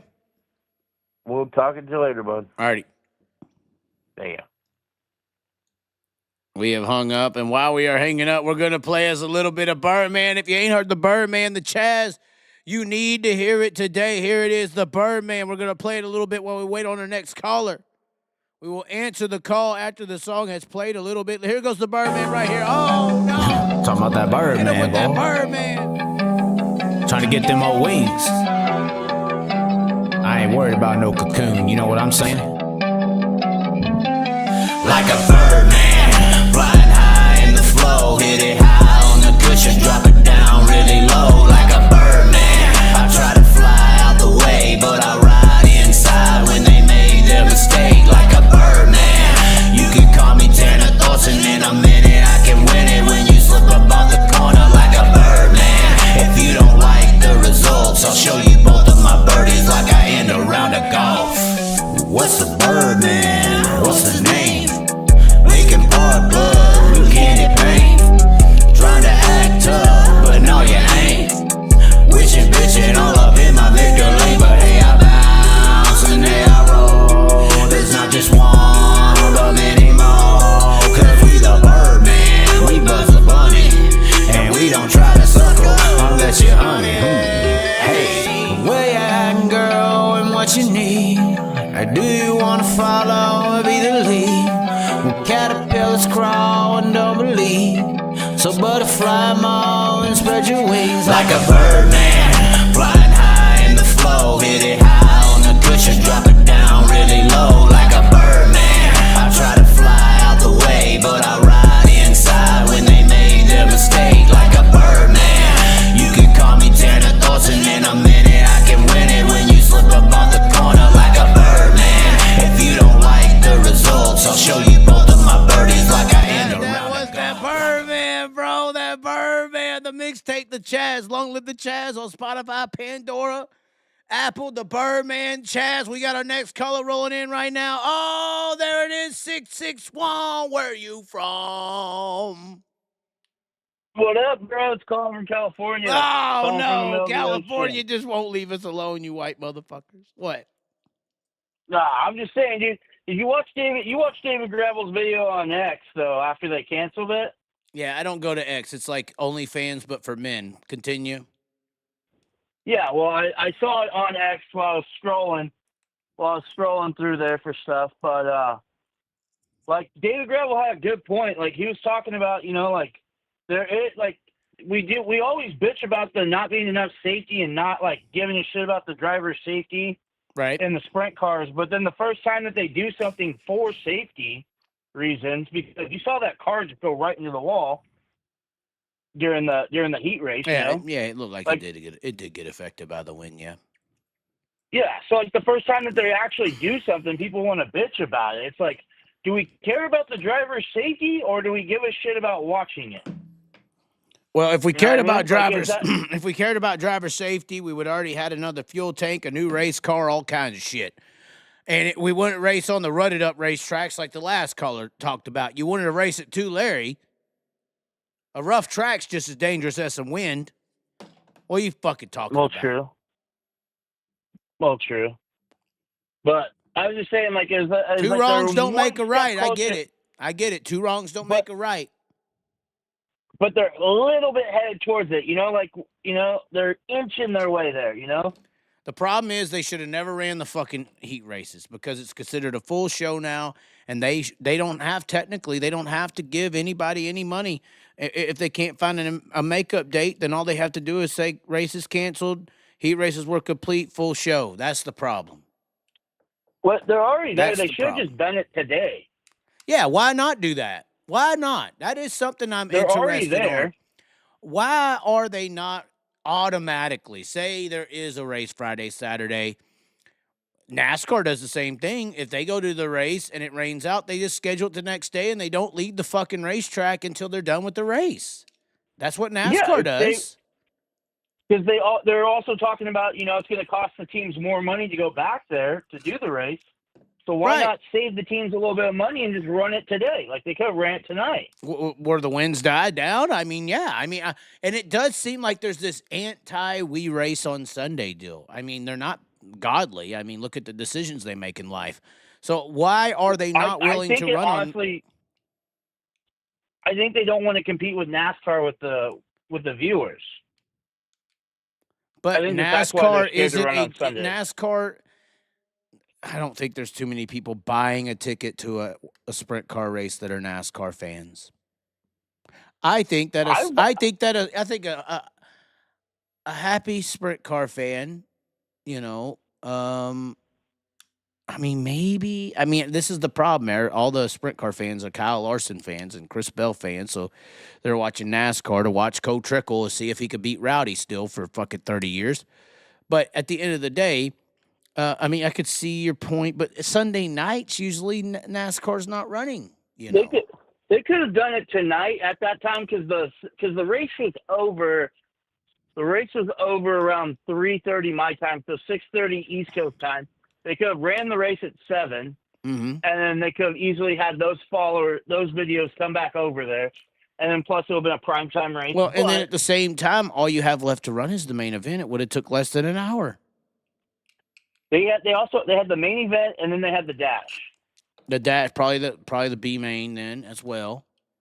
So, Yeah. but yeah, you would have had maybe an hour and a half of racing, maybe with the stock cars. Yeah, you could have knocked it out real quick, Right. and those people could have got 2 days of racing instead of one. Right.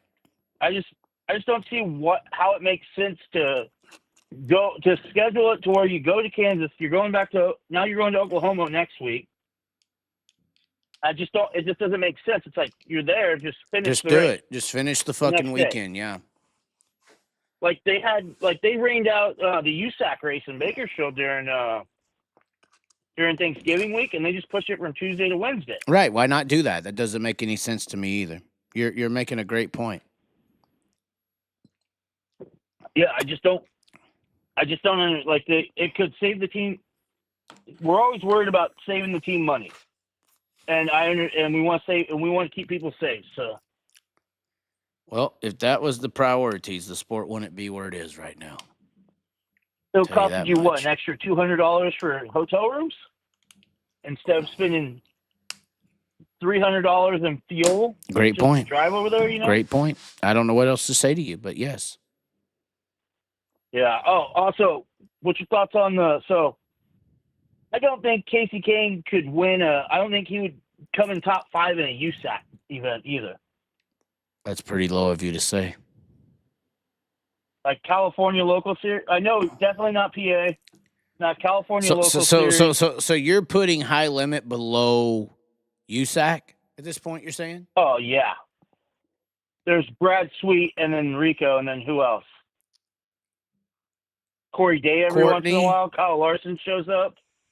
Ty Gibbs does a lap every once in a while. I think Courtney's good. Courtney's good, but Courtney, he went- honestly, out of everybody who got snubbed in this high limit outlaw thing, it's Courtney. Because Courtney, he was doing what he was doing with the All Stars and progressing, and we were waiting for Courtney to go to the Outlaws to see what he could do. And before he did that, high limit was formulated, and he went that route.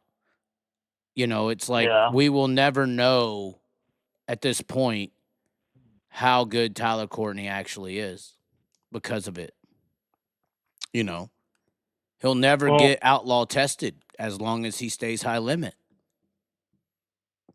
Well, he could be a high, like he could show up to like Knoxville and stuff like that, though. Yeah, and he runs good, but how could he do week in and week out? Like Gravel said, his challenge for Larson, come in week in and week out and do it for 80 races every week, every night. That's different. Guys can pop into the Outlaws and look good, but you can't do it look at Brett Marks, look at Macari. I mean, you could pop in and do something, but can you do it every single night all the time? That's the difference. So you're saying that it's more impressive with the longevity of it, like with the Outlaws. Like Macedo and Gravel are constantly. Yeah, they're the constantly, top 5, no matter what. every week. Yeah. That's that consistency that Brad Sweet brings on the standard to the high limit, and that's why he destroys them in the points. He brings that outlaw consistency. Every week with freaking high limits, it's like something happens to Rico in the back of the field, wrecks out somehow because he's in the middle. Rico's not looking good either this year. He's just not looking. He's not. He's looking like 2022 Rico, or what was it? That one year he was horrible. It was like 4 years he was not that good, or 2 years at least. He wasn't that good, and then he got Ricky Warner. I think it was 22 when he got Ricky. He's starting to look like 2020, 2021 Ricky Warner, or Rico Abreu. There was a period there like people were like, what is he going to do? Yeah, I just don't see like the talent though, and like the high limits races. Like I like the they put on a good put on like a good show. It seems like they're good to the crowds, right? Like they interact with the crowds. Well, and they race better. I mean, that was the one argument. Even when Flo had All Stars, people would always say All Stars racing is better, and I would say that still. I think that high limits racing has been better than the Outlaws, but they're only having better racing because they don't have that elite group, Go ahead and try to pass David Gravel as the leader, or Macedo, or Schatz, or any of these guys. It's going to be extremely hard to pass these guys if they're leading. Yeah. Dude, I don't know what it has been this year, but Gravel gets up front. Don't even think about it. Like, and that's most of them. You have a chance. And that's most of them. Put Selzy out front. Put Macedo out front. Put Schatz out front. Put Hodenshout out front. You put any of these outlaws. I'm probably forgetting Schuhart out front. Put any of them out there, and try to go catch them. That's almost close to impossible. Yeah. With high limit, I don't know if you could say that outside of Sweet, maybe. Sweet's the only one. Yeah, he's the only one in that elite outlaw level capability.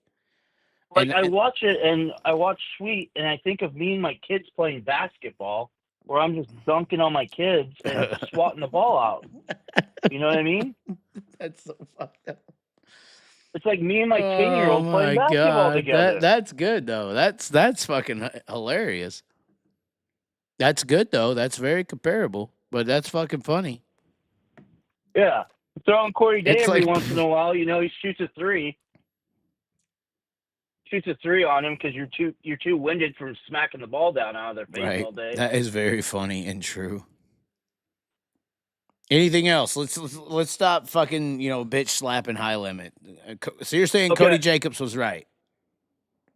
Yeah, I think it was a good call though. I thought it was a good call all in all for World of Outlaws, but they should have raced tonight.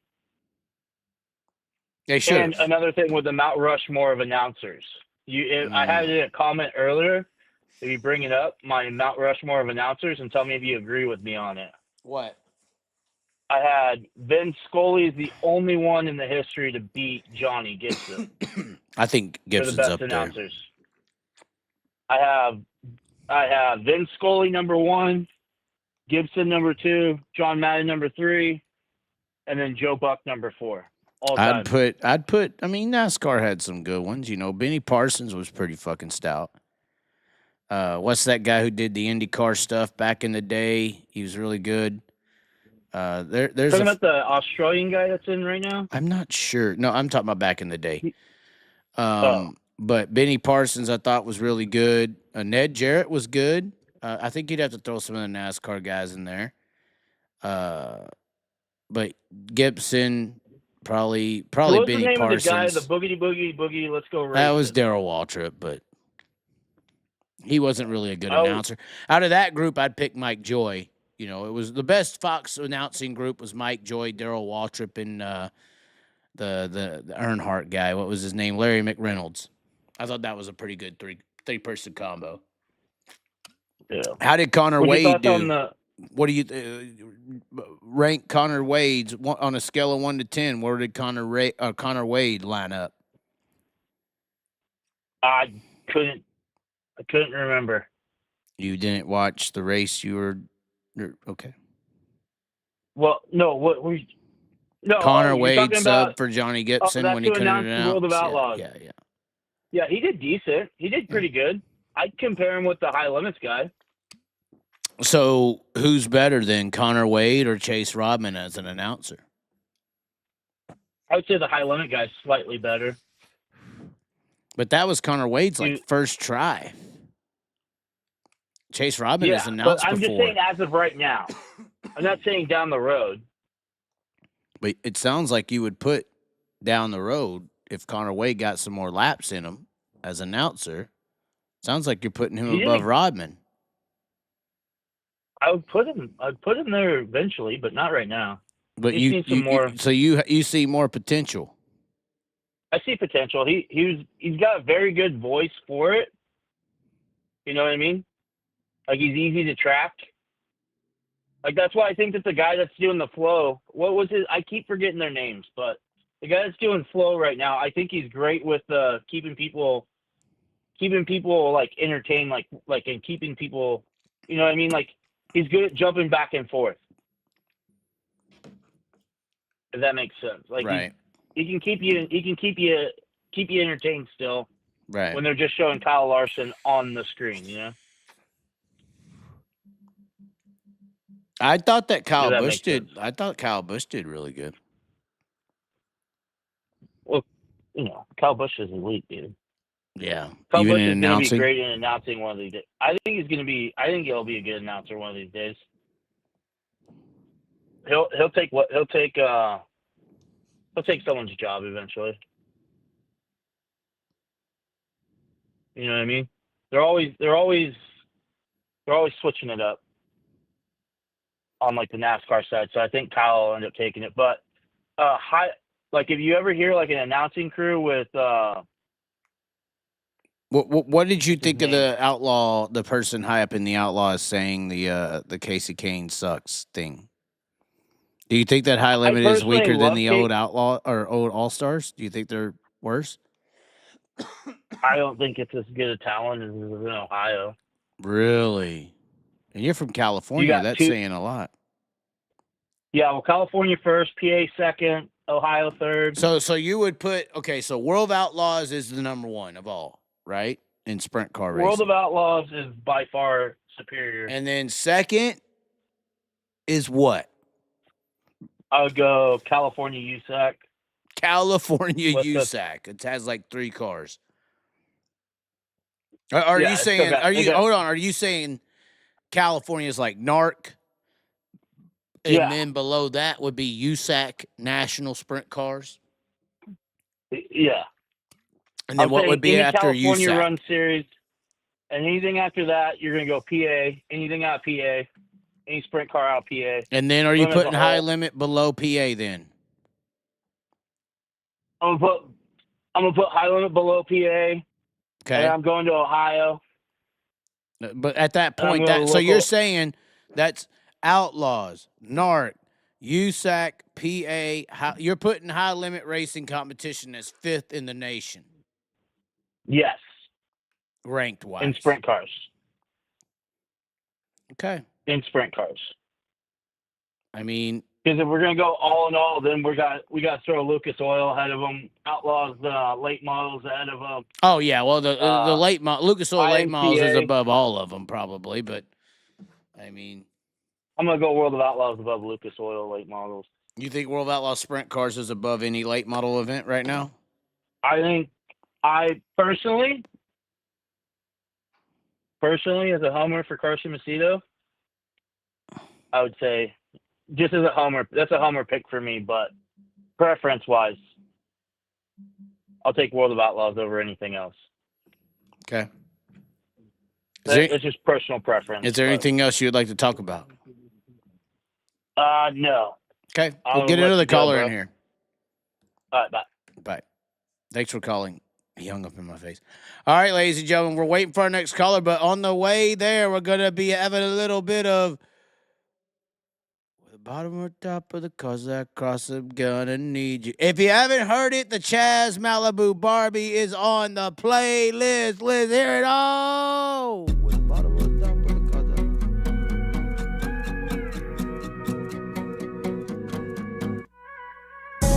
With the bottom or top of the cars that I cross, yeah, I'm gonna need you. Let me show you where to go, how to run it in hot, and what it leads to. I promise that the show I'm gonna put on will really please you. Come Junior 80 out, Barbie doll on the spot, come see me, Malibu. And I don't care if they speak a lot. They're different breed with little need you, they're not my type. Cause see to me, there's a sea of green and it's harvest time. And you're the sweetie pea, you're the bottom bee, come with me, Malibu. And they can have all the seeds they want. But see the pea, special to me, go get your own. She's crispy, clean, purple, and pink with my orange stone. And I work the wheel, let's make a deal, come see me, Malibu. The bottom or top of the cars that I cross, yeah, I'm gonna need you. Let me show you where to go, how to run it in hot, and what it leads to. I promise you the show I'm gonna put on will really please you. Come Junior 80 out, Bobby doll on the spot, come see me, Malibu. Hey, I know we ain't really rode a lot, nah. But come June 6, we gotta get up this pony ride. Of me and you, a dream come true on the Bayless side. Pacific time, Southern California. Whoa, hold on. We got something going. Hold on. Have y'all heard of that late model Princess, though? We just got some late model mentions. Have we heard of the late model Princess, though? Have y'all heard of that late model Princess, though? Hold on. Late model Princess, what you talking about? Hold on. Oh, no. This is it, I think. Oh. Here we go. Late model Princess on the beat. Oh, no. Princess, yeah. Oh, man, with that body riding. Late model princess, yeah. We don't play around, yeah, that ain't no doubt. We just send it in the corner, live, live it out. No, them Fender girls don't understand it all, yeah. Ain't no hesitate, we just make it pay. Paint them cushions in those corners, no it isn't safe. But for my sake, will you save it all? Cause you'll do the same to my heart, yeah. Late model princess got me going crazy, and she got them wings and never wing it down. Late model princess, yeah, she makes me listen with that dirty air that got you hot and bothered. Late model princess, yeah. Oh man, with that body riding. Late model princess, yeah. See, I like the day and you know what you are, I know what I am. You a little late model star, and I'm a spring come here. You float the middle size, I'ma take your time and blow it. I'm a little bit of ghetto with that, sooner than you'll know it. And I gotta get to going now, gotta catch me that eye. My mode is always fly to die, it's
model princess, bro. You can't handle that late model princess, bro.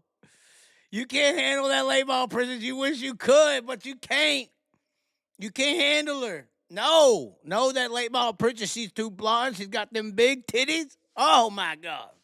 Oh, God, the late model princess. Hold on. We got to put an image up of the late model princess. She's only in my imagination. Oh, let me show you. She's only in my imagination, guys.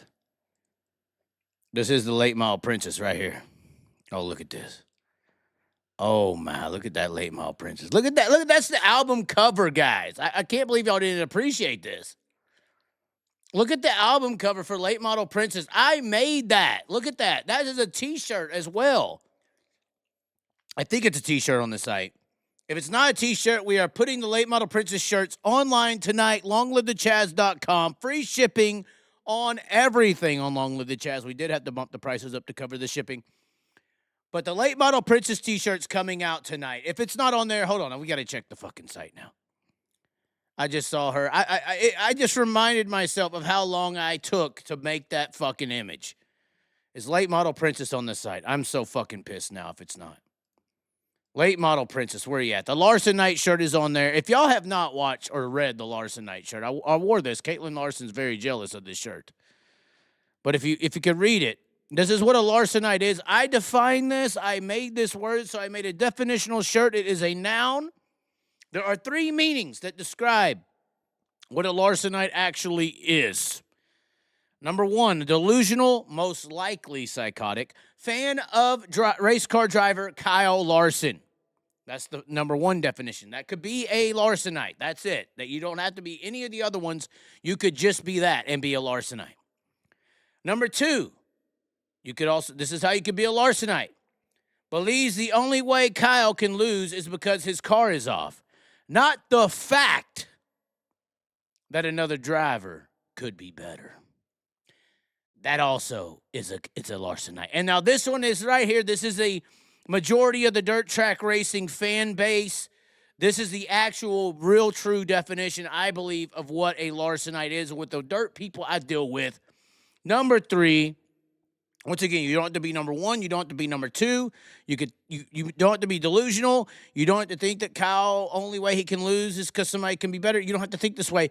You just have to think one of these 3 ways to be a Larsonite. This is what I believe the dirt track racing fan is. Number 3, a Larsonite is a sprint car fan at heart and only watches NASCAR because they like the movie Days of Thunder. So they cheer for real-life characters that remind them of Cole Trickle. Once again, the California sprint car driver who went to NASCAR from sprint car racing. Apparently, that's Tim Richmond from Ohio. Or it could be Jeff Gordon. Or once Jeff Gordon went away, guess who took over? Kyle. The driver swap. The driver swap at Indianapolis Motor Speedway. Jeff Gordon, Juan Pablo Montoya. Juan Pablo Montoya drives for Earnhardt Ganassi. They then get rid of Juan Pablo Montoya for Kyle Larson. Kyle Larson literally drove Earnhardt's car. Rowdy Barnes. Or Rowdy Burns, sorry. We're having too many to drink tonight. Anyway, we have the Larsonite shirt on there, the Broke Joe shirt, the Dirt Track State of Mind shirt, the Free the Chaz merchandise. And then, of course, the Ginger Kitty. If you haven't seen this, once again, free shipping on everything on the site. We have multiple colors. I think the best color in this is the Stone Blue. The Stone Blue. Of course, multiple colors. White, the typical black. Military green. We got purple on here. Light pink. Let's see what that purple looks like. Oh, that purple looks slick with that gold and that blue. I like the Stone Blue, though. Very unique color of a T-shirt. The Ginger Kitty shirt on Long Live the Chaz. Is the fucking Late Model Princess shirt not on here? We have hats like we have on tonight. The pink version's not on there. The mesh is. Let's see here. Professional Gaslighter, Long Live the Chaz shirt. Crop top. We got a women crop top on there. Chaz T-shirts, multiple colors, multiple. Oh, we got a Razorback. We do not have the late model Princess t-shirt on the website. That is changing tonight. That is changing tonight. We are putting the late model t-shirt on the site. Late model Princess shirts will be on the site tonight. Now, the only problem with all of this stuff is that I don't believe anyone watching right now has seen the Bristol Dirt Nationals shirt or the Bristol Dirt Nationals music video. That is a big problem. That is a big problem. But it's fine. We are trying to listen or make a new song. I'm not going to play it. Can we be on the back? Let's see here. Can we be on the back? Oh, I don't know. We will be right back though. We got to take a pee. We got to check in with the sponsors. I got to pee. We'll be right back. We'll have another caller. We're calling back. Hold on. Commercial. We're peeing, and then we'll be right back. By the way, get you some Deathridge glasses. They do accept insurance. Look, another must-have product for some of you out there, and I have hands-on experience in this now, is the optics from Deathridge Certified Opticians. With drivers like Jonathan Davenport in the late model world and Donny Schatz in the sprint car world utilizing these HD fog and glare resistant lenses, they have racked up millions of dollars, yes, millions of dollars on the racetrack, especially JD. This same technology can be utilized in the world outside of racing. When I got my pair, my biggest notice in using them is driving. Previously, a nice scene of mountains or just some country prairies or trees or lakes or something as you're driving down the highway would be somewhat of a blur at extreme distances. But when I put this pair on, I feel like I could see the leaves on a damn branch from a half mile away. The scenes and views are just literally enhanced. At night, it used to be horrible in trying to either drive in the rain or dodging white-tailed deer in the middle of the night, leaving these tracks that are located in BFE. But with these optics from Deathridge, the anti-glare technology meant for the racetrack transfers into defeating those horrific LED lights on the egotistical maniacs out there in their 2004 souped-up pickup trucks on 35s. Whether you already have glasses or think you may need some, this is the way to go. And he supports motorsports. I mean, this is a full around 100%, good for you, good for him, good for everybody in the motorsports world.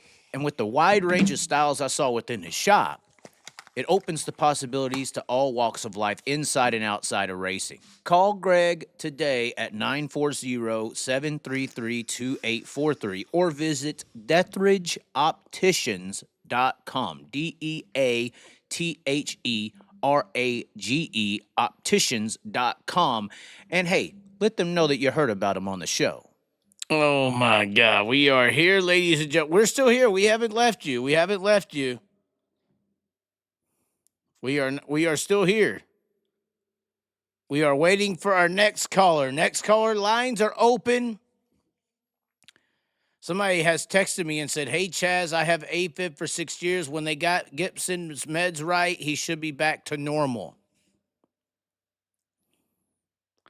Does anybody want my sister back on the show? She's talking about coming on here.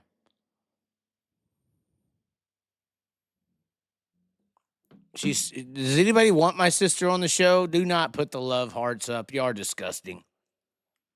You people are disgusting. Exactly. No, we're waiting for our next caller, or is that the end of the show right here? Is this it, guys? It is 11:30 or 11 o'clock. We have been on live for 2 hours now. I don't know if anybody else wants to call. Oh, my God, we have a missed call. Who is it on the line?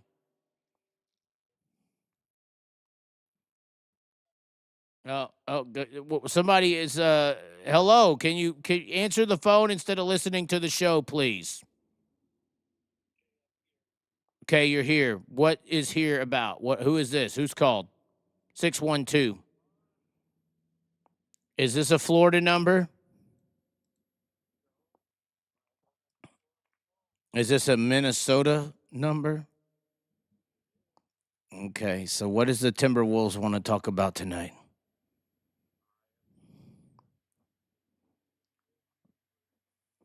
Okay, that's fine. So, what do you want to talk about tonight? Do you want to talk about potential, campers at the Houston Speedway?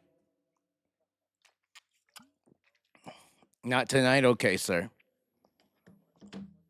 You'll let it go. You'll let it slide.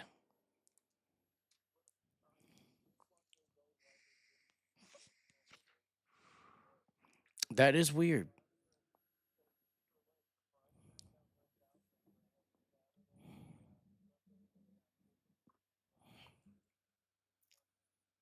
Right. So then what is what is it then? Why do you think they don't do that? Cuz it is messed up.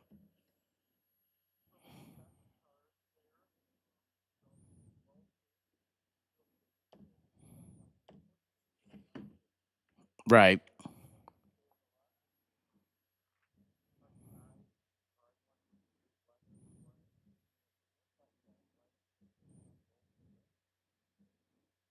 What do you mean unbolt the wings? That's never going to happen, you know this. We got to think realistically. They could have ran today with I don't know, was the winds today any better?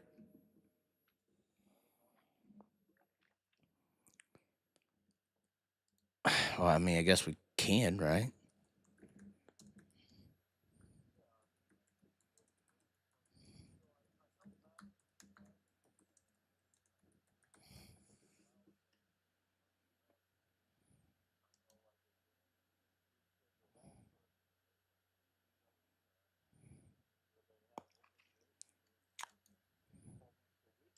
Right. Yeah, it doesn't make sense. Sorry. It looked like your audio was not up. My apologies. But it does look like Sunday versus Saturday, about a 10 mile per hour difference. It was way colder tonight. It looks like it was 54 tonight when it was 66 last night, but only 6 mile per hour winds. So they could have done it. It would have been cold, but they could have done it.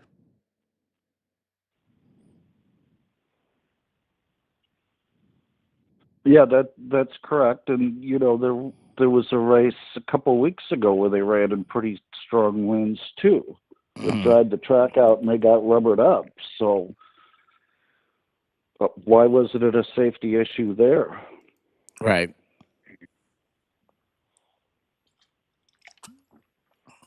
Not sure. And then the other thing I want to talk about, I'm a fan of both series, High Limit, World of Outlaws. You know that. We Yep. went to several. We addressed several your races comment together. earlier, you Nazi or Puerto Rican Nazi. I don't know that she necessarily agrees with that. Okay, but, it's fine. It's fine. I'm at a safe distance from her, unlike you, so I can speak freely. If I was within hand reaching distance, I would be quiet. But I'm not. I can talk. She Well, can catch she's in me a foul outside mood later. anyhow. She's in a foul mood anyhow because Denny Hamlin won. Oh, can we put her on the phone? That's what we need.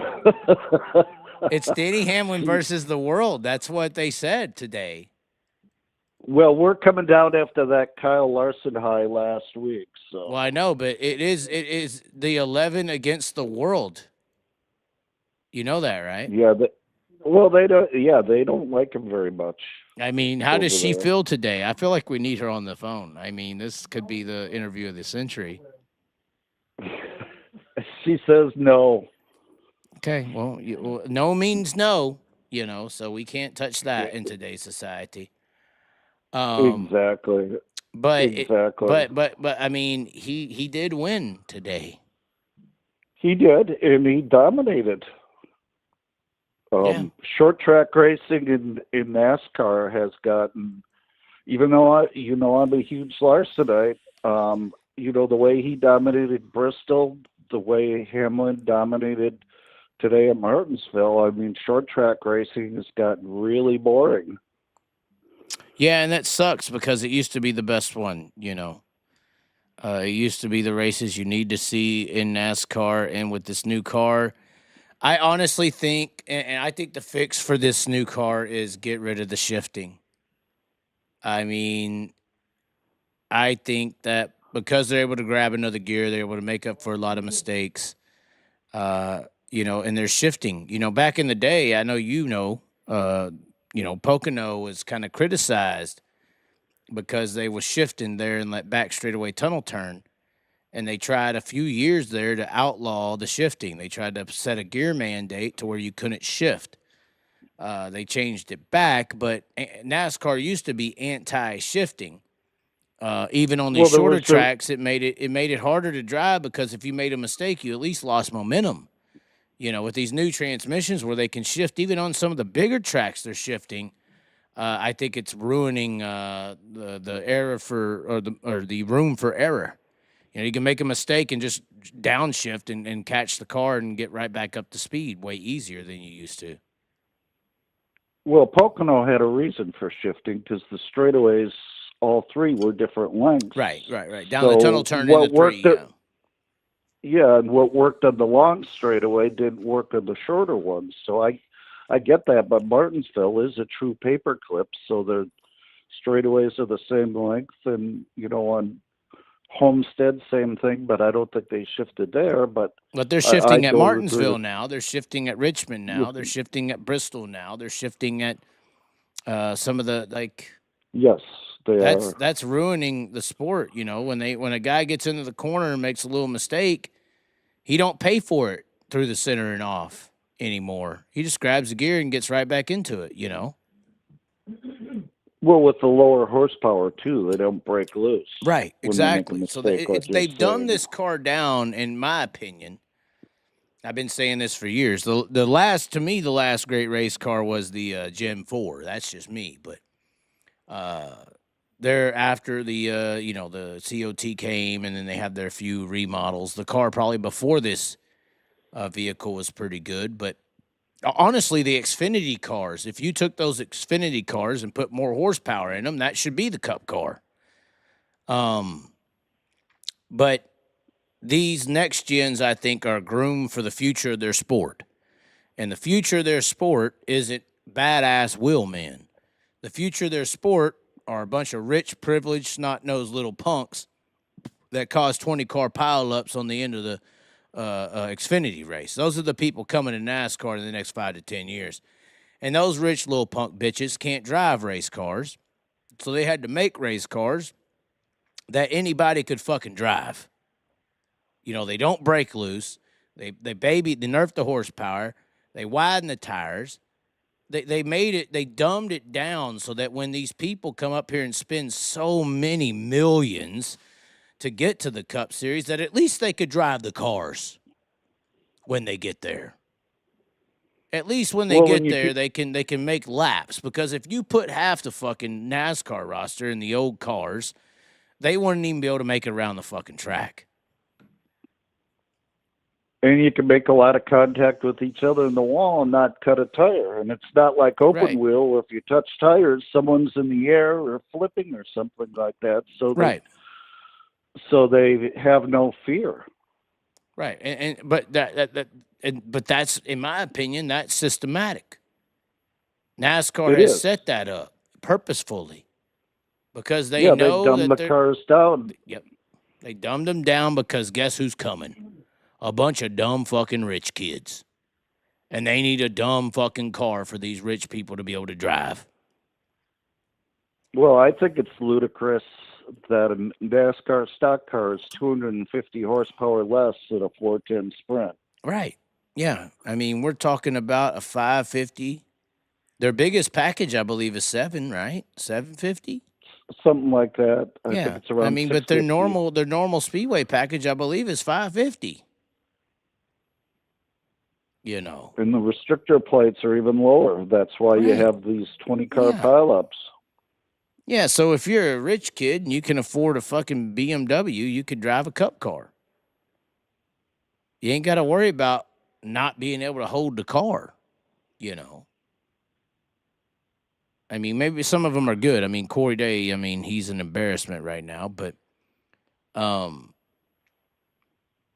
think that's the purpose for the new vehicle is to make it easier. I agree. But I still love my sprint car racing. I watch World of Outlaws and High Limit every chance I get. Yeah, it's good.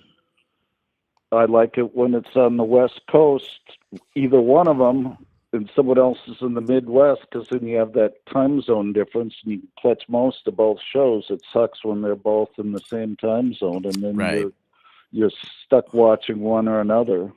Well, this next week they're going to have some problems. I mean, Dodge City, I was going to go, but Dodge City's projected forecast for Saturday is, hold on, I had a screenshot of it earlier. Saturday night in Dodge City is supposed to be 77% rain and 28 degrees. And it's supposed to rain for 2 days before in the 50s, the 30s, the 40s, and 20s. I haven't looked up arrowheads, but the Midwest, I don't know if we're going to get sprint car racing this next weekend, to be honest. When's Knoxville's opener supposed to be? 18th and 19th of April, I believe. Yeah, they had all sorts of problems last year, remember? Yeah, the early races With are hard those to get early in. shows. They just are hard to get in. Until you get to May, June, things start warming up, drying up. I mean, this is the natural progression of weather in the world, you know. I mean, the spring isn't just the growing season because, farmers say it is. It's the growing season because there's a lot of rain and it saturates the ground, and then things bloom when it warms up in May and June, and things grow, and then harvest is July, August, because things have grown throughout the hot summer months. I mean, this is the natural progression of the world. No matter how much we want to race, this time of the year is destined to be wet. That's just how it's always up. And if it doesn't, then we're in a drought and we all die because we can't eat. So I mean, that's the reality. Well, we even had rain in Vegas, and then they're demonic. They're demonic. They all deserve to be rained on. They're demonic. They're like the Puerto Rican. I mean, demonic. Once again, I'm outside of reaching distance. She can't get me. She says, "Just wait till Knoxville." Oh God! Or Things always go down in Knoxville. I get to add another fucking line to the list. Let's just hopefully she'll cross her name off. That's all I'm saying. These other people are bitches. They're scared. I feel like she ain't scared at all.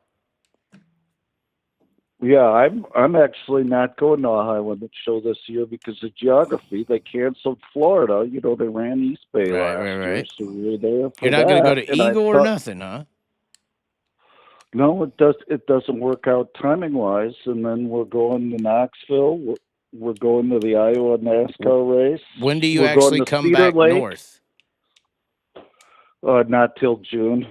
But we're gonna catch Ohio Speed Weeks at Eldora just for the Eldora experience. The Wisconsin races are going to be intriguing to me, I think. But exactly, we go to Cedar Lake every year. We camp there. We pull a pickup truck on the ramp and to watch it. It's fabulous. Yeah, it's great. I think that the other races are going to be good this year. Mississippi Thunder should be good. Deer Creek. But that's the first week of June. I guess y'all aren't coming to the midweeks. No, we were originally going to try and make it for 141, but and Red Cedar, but we're going to miss that. Unfortunately, there were some things that came up, so we're going to miss those. That would have been a fun week. Yeah, and then I guess we're going to catch Ogilvy after the Knoxville Nationals. So okay. So, a lot of sprint car racing this summer, so that's true. We're looking forward to that. Okay. And the mad Puerto Rican wants to know when your sister's going to be on next. She enjoyed that. Someone who gives you some crap. Yeah, I mean, what about the 305 guy? Oh, I love that. You loved it. Yeah, when he was going back and forth between cars. Yeah. Yeah, I think he's going to be good.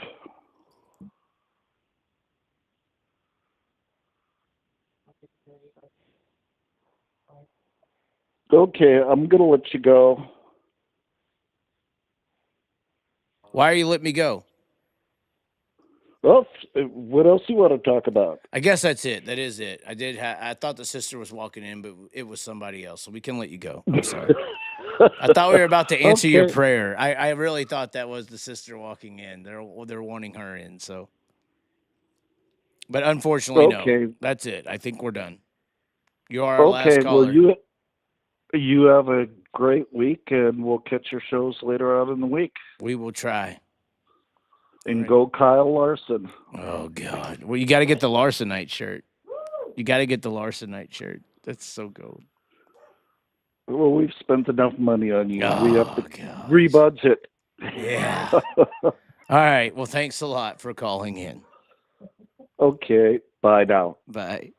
He spent too much on me. He says, "I need the damn money today. We got to pay taxes in 2 weeks. We're done.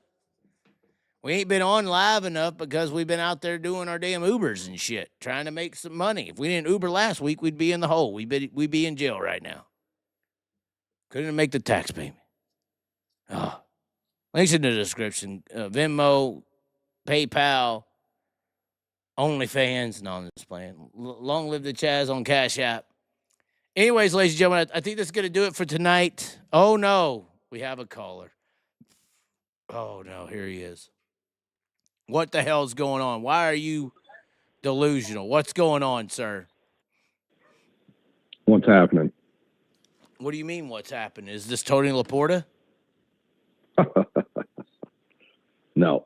No, who is it do with then? High limits, buddy. It's David, Colorado. David from Colorado. Yep. Okay, what's up, David from Colorado? Let's hear it. I came into the show a little late, but I just want to say High Limit sucks. And I think the Outlaws made the right call, but they should have ran Sunday. I thought they should have called it after the first heat. Who was it? Well, that's the only issue here is that somebody didn't call it early enough. Yeah. Yep. I'd agree. I mean, at the end of the day, that's the problem. I mean, because to get past the heat races and then call it looks shady. You know, because that's a complete show. If they reschedule it, I'm fine. If they don't reschedule it, then it looks like a shitty move. Yep. And why they didn't run today? Because it's too cold or whatever. I mean, they had the tickets sold.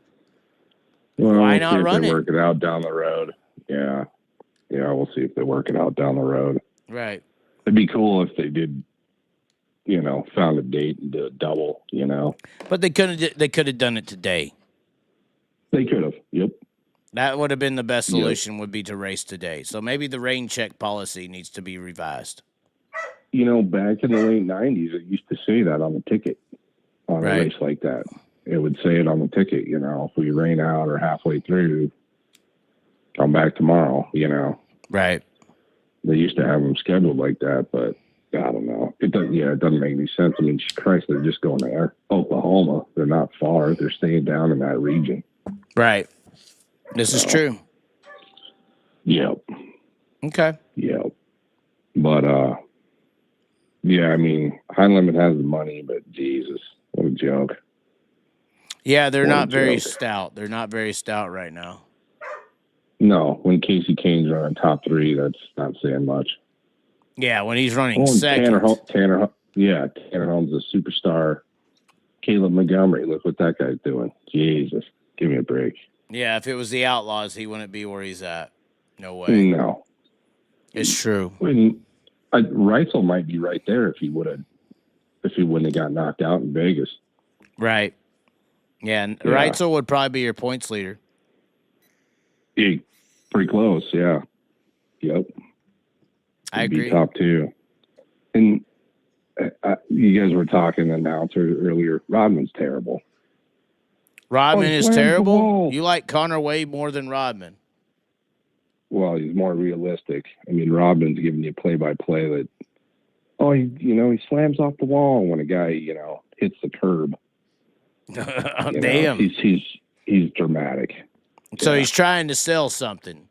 Do you think They he all know? are. Do That you whole think he group knows is. that it's not that good, and he's trying to sell it because he knows he's trying to make up for the lack? Because he worked at the Outlaws, he's trying to make Oh, up I for know the he did. slack that they don't have, and he knows it. I just think he's trying to keep his job. That's true. Yeah. That's true. Yeah. But I mean, if you watch some of those races, I mean, making a call, he slams the wall, and the guy goes up and bangs a cushion, like his right rear was 4 feet from the wall, dude. He didn't touch it. Damn. You're telling the truth. No, You're he's breaking brutal. his heart. I'm just being honest. Yeah. I mean, I get it. They need an announcer, but you watch the what is it? The what's his little spiel there with the whiteboards? The Rodman rundown. Yeah, he's just talking it up. Yeah, he's a chump. Yeah, I mean, would you rather see Tony Laporta in there? Tony Laporte is good. I think he's good. Do you think he'd be a good announcer, though? I don't know. I don't know about that. But he's doing the same thing on his interviews. He's just selling the series. Right. We have the greatest sprint car drivers in the United States here tonight. You're like, no, not quite. they're in the Midwest, dude.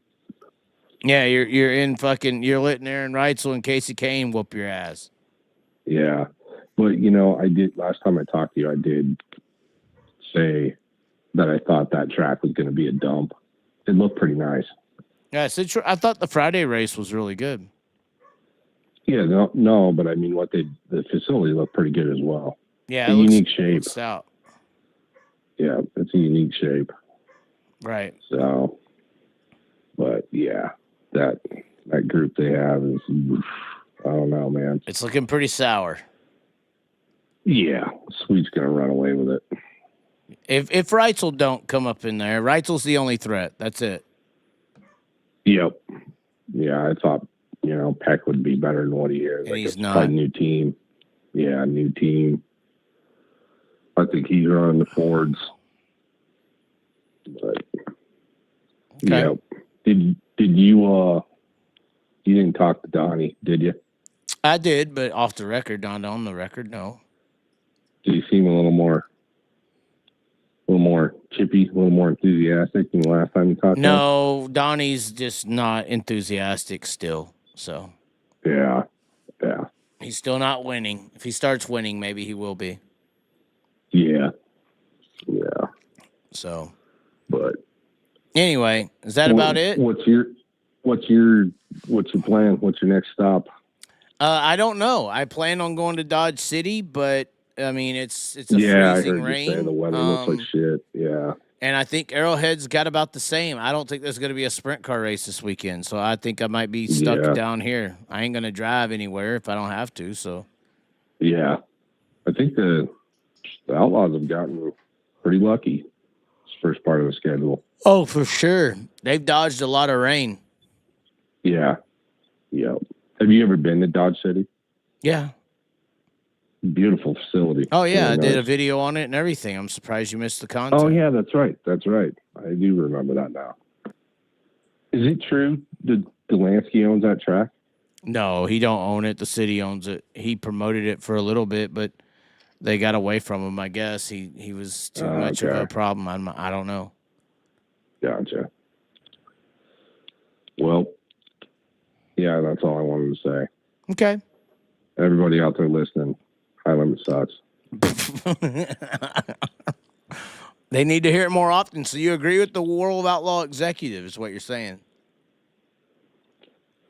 The Outlaws are number one. Anybody that knows sprint car racing knows The that. World Outlaw executive texted me tonight and said, High Limit sucks dick. Weaker than the old All-Stars. PA local competition is tougher than the High Limit series.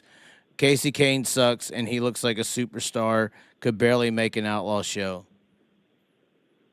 Outlaw executive. Last time I talked to you, I told you that. Okay, so you when they agree. were at Mongolian and Talladega. Yeah. Marks, Baston, Casey Kane, Pursley, they were all there. They finished in the teens. Yeah.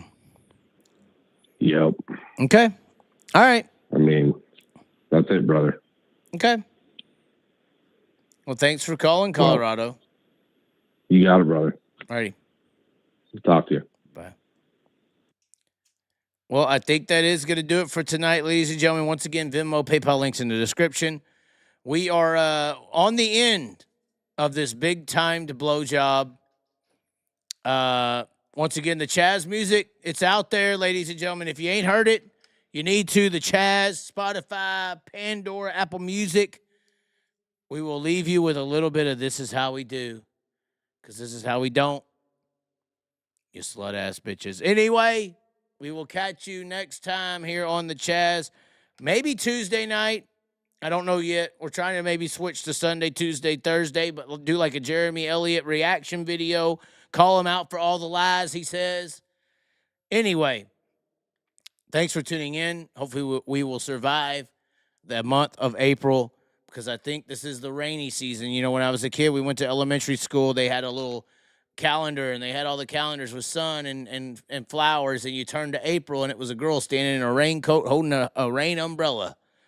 And I have a feeling that might be what the dirt track world is about to experience. Anyways, ladies and gentlemen, thanks for tuning in. And until next time, be sure to subscribe. Bye-bye, sucker. Hold on, let's do this video on the way out. Let's do this video on the way out. Hold on. Let's do it right here.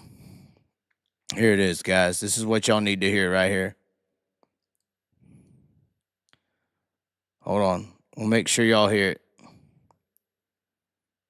Make sure y'all hear it. Have you ever said the N-word before? Of course. Yes, I have. And how did you say it? How do I say it? Yeah. Like my boys back at home in California. Nigga. What's up, nigga? Say what's up, nigga. Wait, no, here you go. Watch it. Yeah! Bam. Okay. No, Yeah! Damn. Okay. West Coast. Hey. Have you ever said the N-word before? He knows. Of course. He knows. Yes, I have. We'll catch you next time. And We'll how'd you play say it on it? repeat. How do I say it? Yeah. Like my boys back at home in California. Nigga. What's up, nigga? Say what's up, nigga. Wait, no, here you go. Watch it. Bam. Bam. Okay. No. Damn. Okay. West Coast. Hey. Have you ever said the N-word before? Of course. Yes, I have. And how did you say it? How do I say it? Yeah. Like my boys back at home in California. Nigga. What's up, nigga? Say what's up, nigga. Wait, no, here you go. Watch it. Bam. Bam. Okay. No. Damn. Okay. West Coast. Hey. Have you ever said the N-word before? Of course. Yes, I have. And how did you say it? How do I say it? Yeah. Like my boys back at home in California. Nigga. What's up, nigga? Say what's up, nigga. Wait, no, here you go. Watch it. Bam. Bam. Okay. No. Damn. Okay. West Coast. Hey. Have you Making the goal, peace with the soul, don't matter the bottle with what you believe. Cause if I'm taking it all in the calling, it's harder with nothing that's harder than free. Not giving up, no, don't trip, gotta go. Take a slip, make a pass in the low. Put it down the gas for a show. Slide a pass in the grass for the opo. Got first, never last for the oh no. To the pass, to the glass, to the photo. Cause I'm gonna pass all you cowards with ease. And when them speeding demons come, we don't feast with the beast.